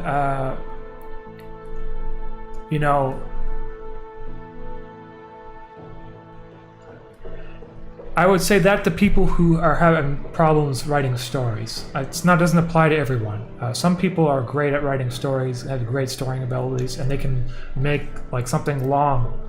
But when I started this channel, this was not the first time I wrote anything.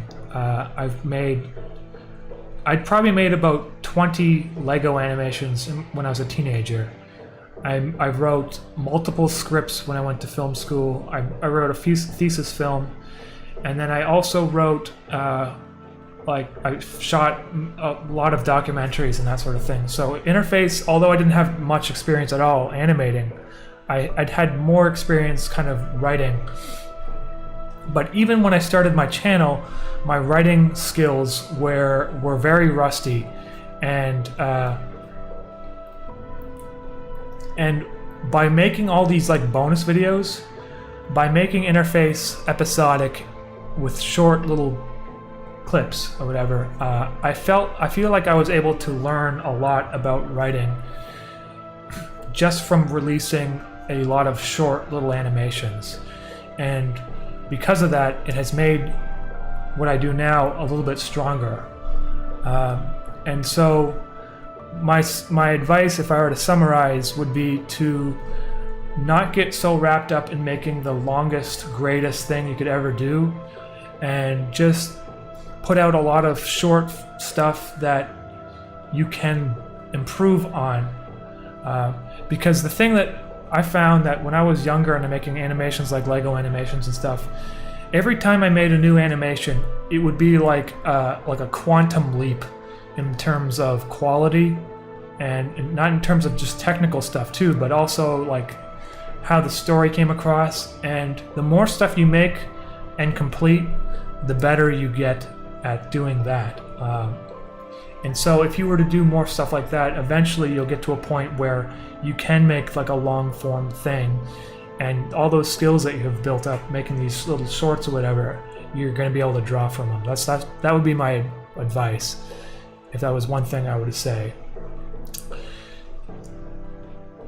And especially, I think it's even more relevant now than it used to be, because the internet is so fleeting in terms of attention span. Like, when you would make an animation before the internet, it would go into a festival. People would have to sit down and watch the whole thing. And your animation would have to be good enough to get into the festival in the first place. Nowadays, you need to capture people's attention in under a minute. And so, yeah, so that's what I would say about that. Hey, a Fox in Space, what's up, man? Just checking in on me. I haven't died from overworking, I guess, or atrophied into my computer chair.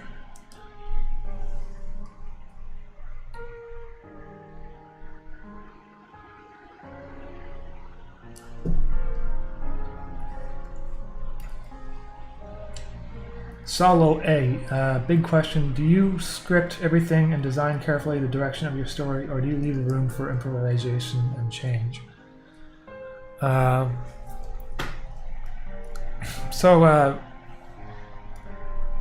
There's a few different ways I work depending on what I'm doing. When I made those bumps or those shorts for Adult Swim, I wrote the script out ahead of time because I needed to like pitch them the ideas before I actually animated them. But when I'm working on interface, a lot of times I would make music first and then kind of just like visualize the episode while listening to the music. And that's how I would write the script. I would see the visuals in my head and then just sort of start animating it without even completing the dialogue. And I think that's what kind of led to the dreamlike nature of interface. But to the detriment of interface as well, sometimes the series can be very confusing. So it's just the way I decided to work for interface. It seemed to work for me, and some people have different workflows. It might work better for them.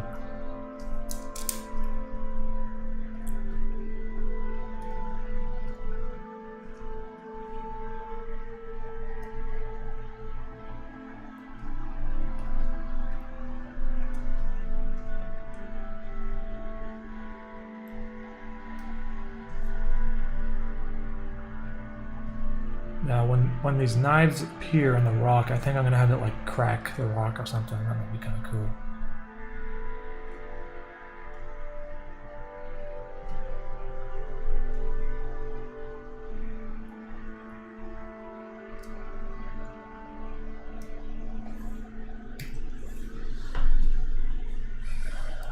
Hey, JL, I'm happy to help.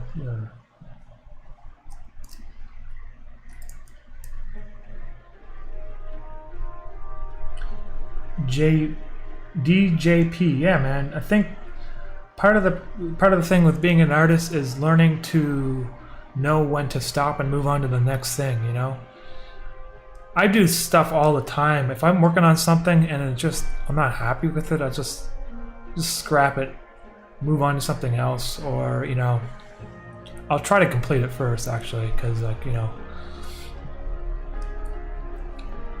but as an artist, you shouldn't feel like chained to your work like a ball and chain. You know what I mean? These knives are gonna come in, and they need like shadows. I think that's what's missing.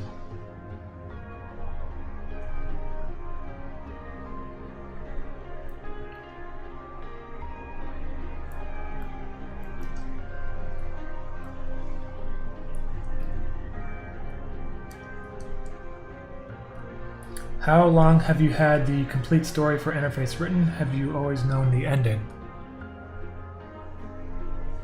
I kind of had the idea for the ending in my head for the past 4 or 5 episodes, but I definitely did not have the ending in mind even when I finished part 1.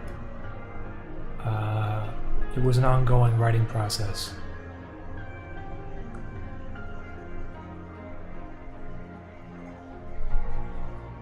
You know what, I think the shadows should be more like straight maybe.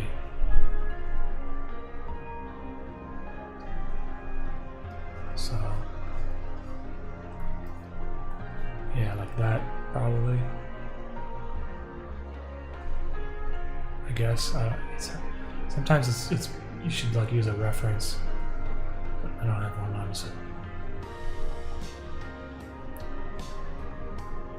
See how that looks. Something about those shadows is because the thing is the light source. You know what it is? I think they're just too long. Really, there should just be like a tiny shadow. Because the light source is like coming in like this. Like basically the back of the knife blades.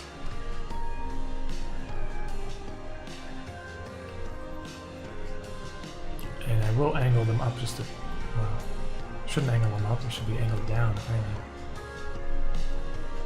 Whatever, close enough. I think that looks okay.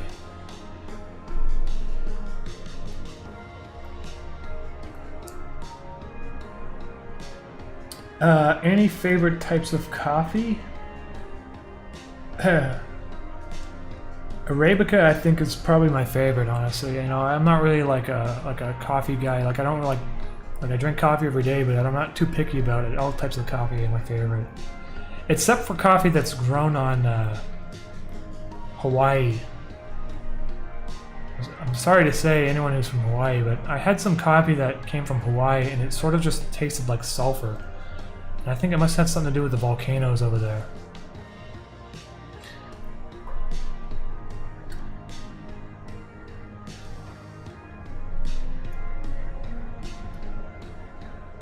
What will YouTube be like 10 years from now?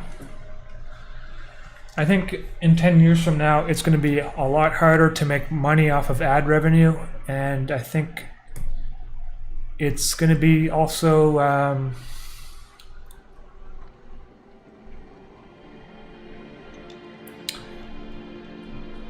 I don't know if YouTube's going to be as big as it is now 10 years from now. I feel like something's going to come along and replace it because the censorship is getting a little bit out of control.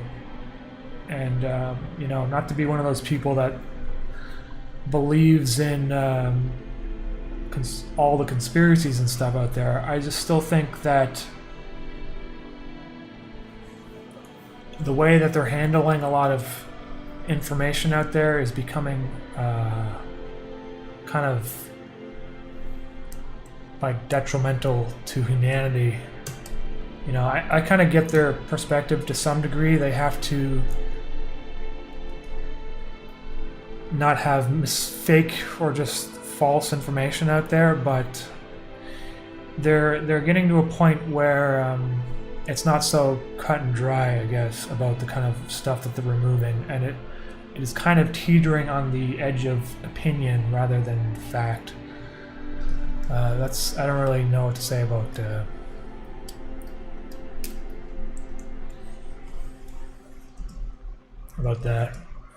Okay, so there's my knives. It's probably enough. I don't want to like overdo it. 3 of them. And I guess I should probably draw some like cracks.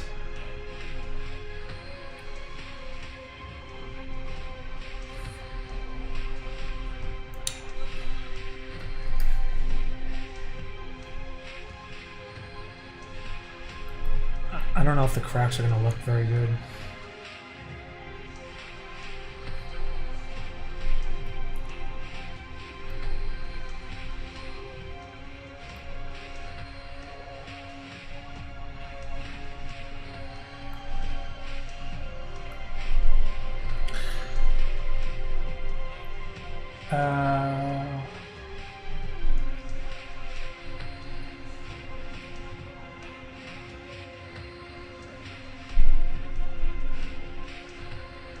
K10. Hey, thanks for the comment there. KGB, or sorry, JKB. Are you familiar with Newgrounds? Definitely, man.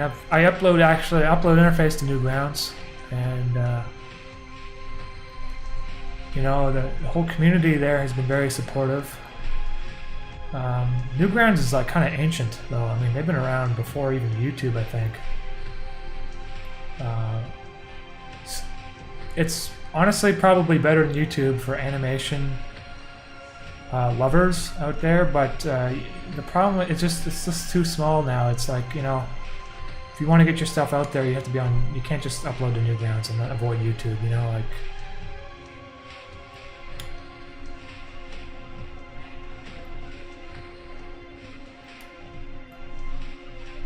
Once YouTube kind of came around, I think Newgrounds was sort of there was a lot of people that left to YouTube, you know.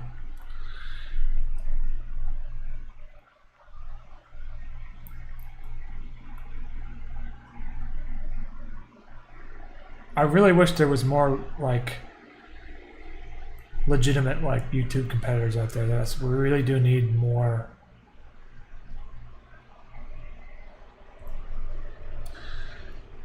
competition in this space, but I think the thing is that it's like so expensive to have video hosting that it's just, that's one of the reasons why there aren't that many competitors out there.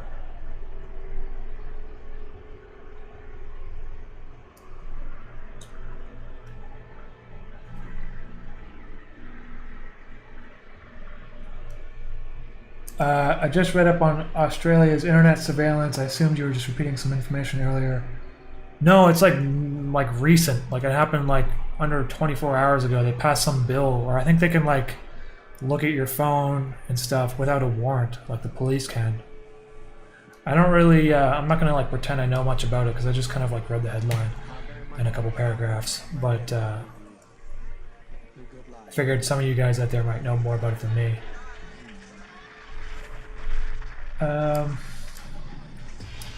Shadows should be diagonal and thin, pointing away from the bottom left corner.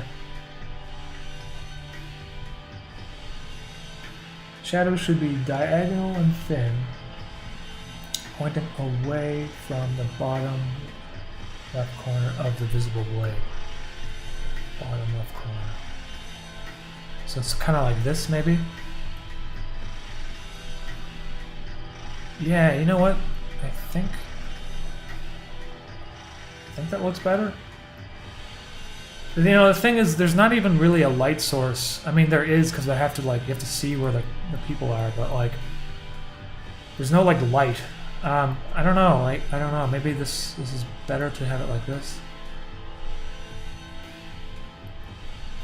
The light source is actually like, if you were to like shoot it at the back of a knife. So the back of the knife is bright,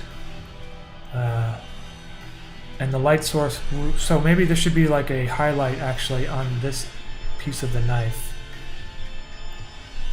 and not so much on the top.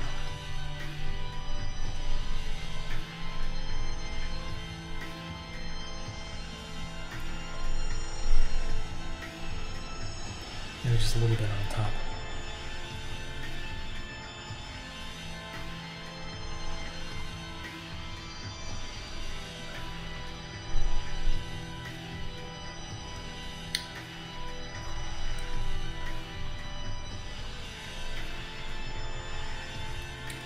I trigger people. There's going to be kind of an ongoing series after Interface that's not going to necessarily be like episodic. Like they might, like there might be some episodes that precede others, but it's not going to be like, I don't know, man. I really don't know. I'm just going to do whatever feels normal to me. There might be another series actually. I just might not. It just may not be such a serious thing, you know. It might be more of a loose kind of series, you know.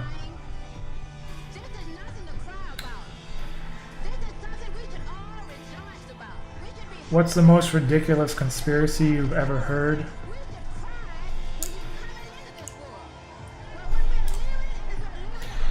You know, personally, I find the flat Earth conspiracy to be just bizarre. Because, like, I just feel like it would be so much work to fake all the photos of space and, like, the planets that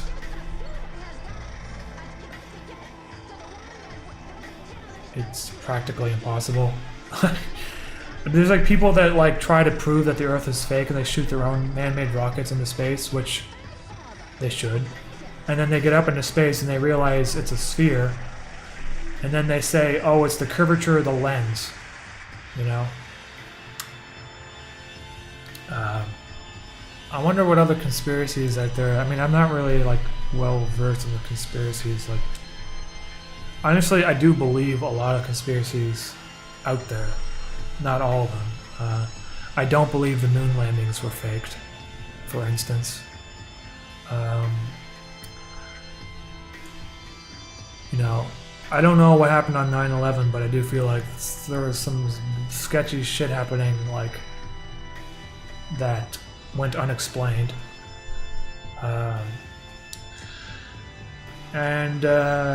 Well, I don't really, like, that's about it. Like, I'm not like a big conspiracy guy, so.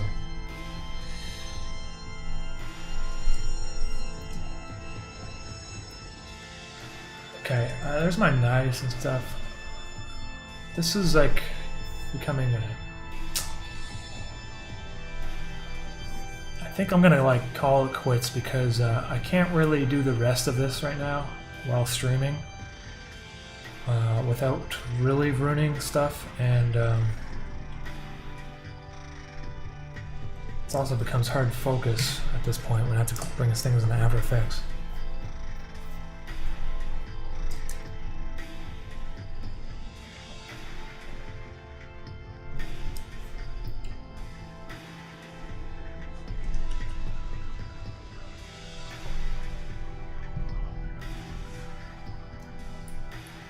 Some fans are impatient, some say take your time.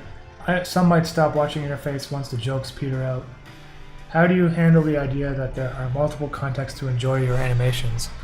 That's a good question because there's definitely three different types of... There's like a lot of different people who watch my web series and or my channel, I should say. Some people are here for the comical short videos. Some of them are here just for Interface. And some of them... well, I guess there's like two different types of people, and then some of them likes both, really. But algorithmically, I feel like I should have made Interface on a separate channel, and that might have helped things a little bit. I don't know. I don't know how that friggin' algorithm works that well. I stopped thinking about it because what can I do really? You know, I just make things that I enjoy and I put it out there. And, you know, thankfully, I don't really have to worry too much about YouTube ad revenue anymore, thanks to everyone buying merch and Patreon and stuff. So I just make what I like, and if people are sticking around to enjoy it, then that's fine with me. If they leave, then that's fine too.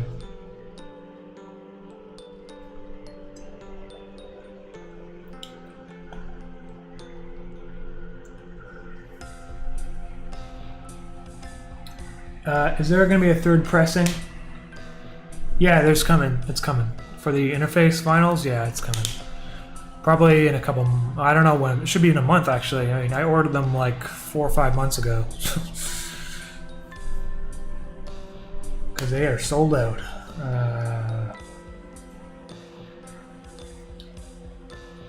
Fox in Space. It's just proof that if you give some goofy thing enough attention, that people will start believing it. Man, I feel like that's true with a lot. That is true, man. You can start... I could start a cult just believing that, you know, Jello doesn't really exist. And that, you know, it just doesn't exist. And, you know, just something dumb. I don't know, like...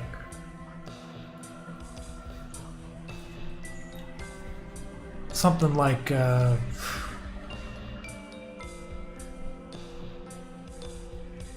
Anyway, there will always be someone out there that will agree with you, no matter how ridiculous it is that you say. Of the 9 billion people on the planet, there's going to be someone who's like, yeah, that guy. What about Hollow Earth? That one's wacky. That one, that's a conspiracy that, at least, it's. I don't believe in it, obviously, but at least, like, it's. I can kind of see why people might believe that, because no one has gone to the center of the Earth. There's not really any video or any sort of human technology that has been able to get beyond like 1% of Earth's crust or something like that, and it's all hot magma. And we really don't even know what's like at, we're just barely starting to scrape the surface of what's at the deepest part of the Mariana Trench. So that's kind of a conspiracy. I feel like I'm a little bit more like, all right, you can believe that, whatever. I personally don't believe that. I believe that this Earth is full of hot liquid jello and soup.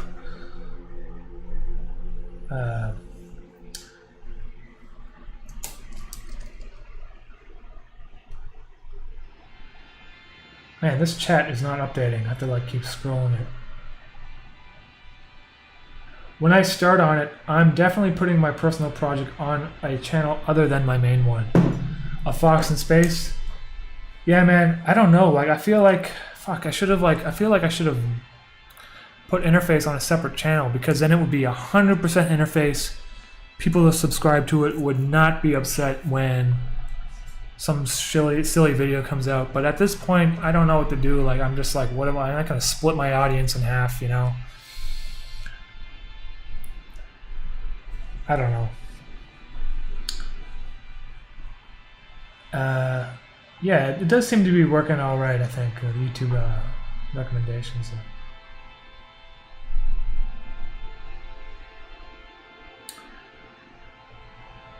What's your favorite sea creature?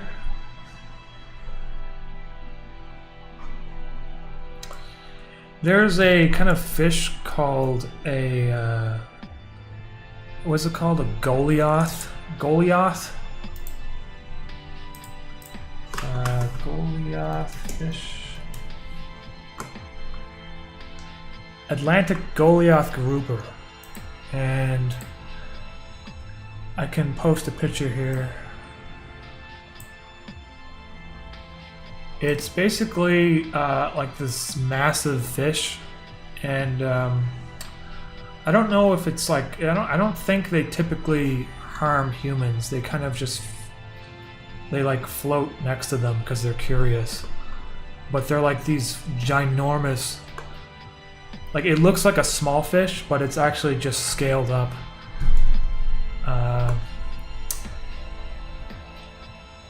And okay, I remember one time I was scuba diving in Cuba, because, you know, as Canadians do, it's the place to be, Cuba.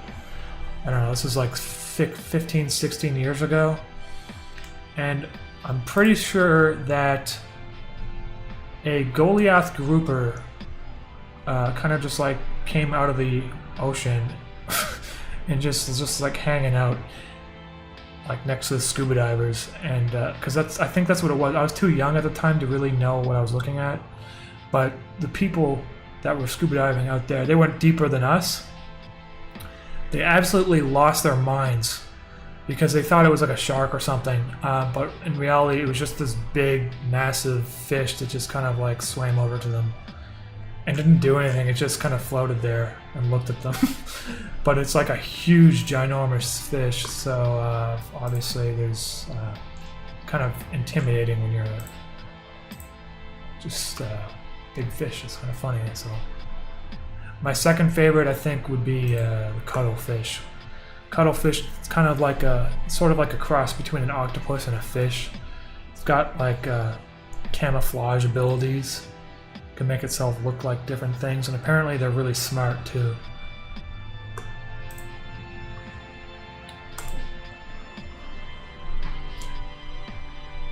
Goliath. Goliath? Goliath. Goliath fish. I'm saying it wrong.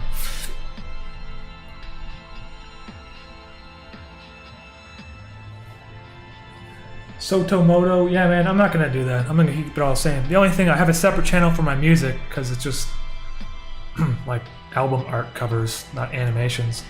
But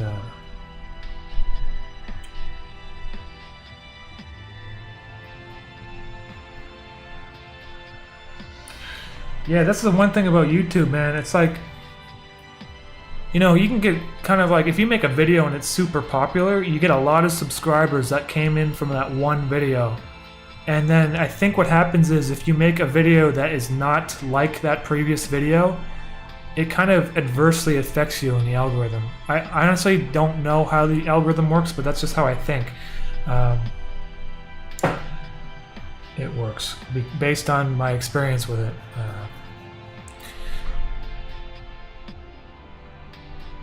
Fun fact, groupers often cooperate with eels as fellow reef hunters. Interesting. Look for sea bunnies. Those are the most adorable things I've ever seen. What the fuck?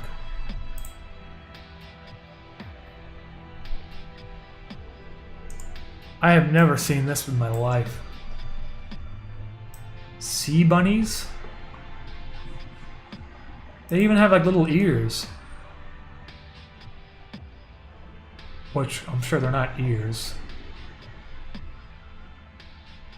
That's interesting. I never heard about those before.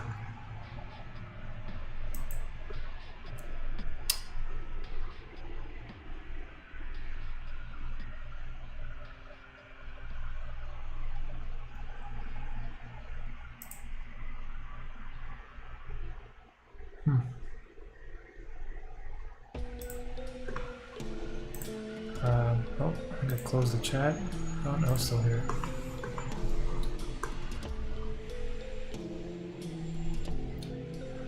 Gotti MS, who's your favorite painter? For me, I like Francis Bacon a lot. Just like the way he blends the colors. I like the color choices he uses. I like the high contrast. I like the kind of bright, solid colored backgrounds that he uses, and the smeary kind of like sculptural way that he paints people's faces is really kind of interesting. So for me, my favorite painter is Francis Bacon.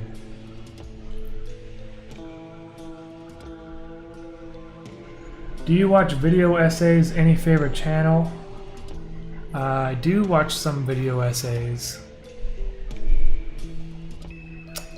I don't really like watch them a lot though, so I don't have any like to say really. I just usually get recommended them, so I can't really.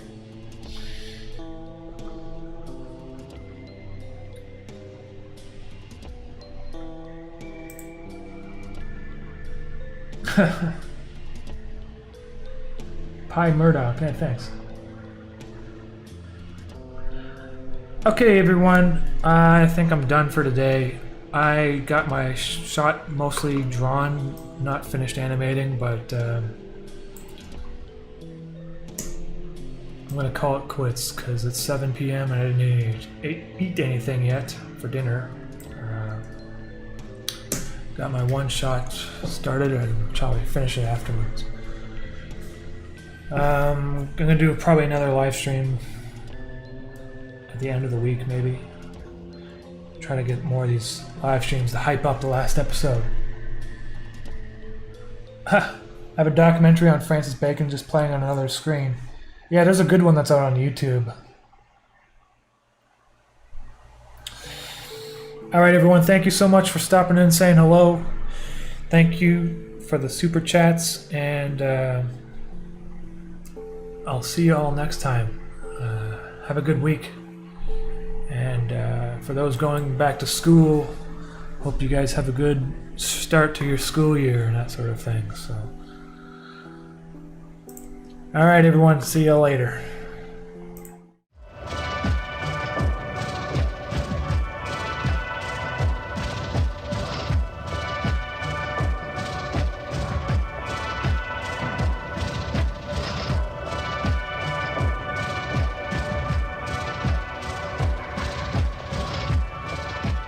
You're watching Umami.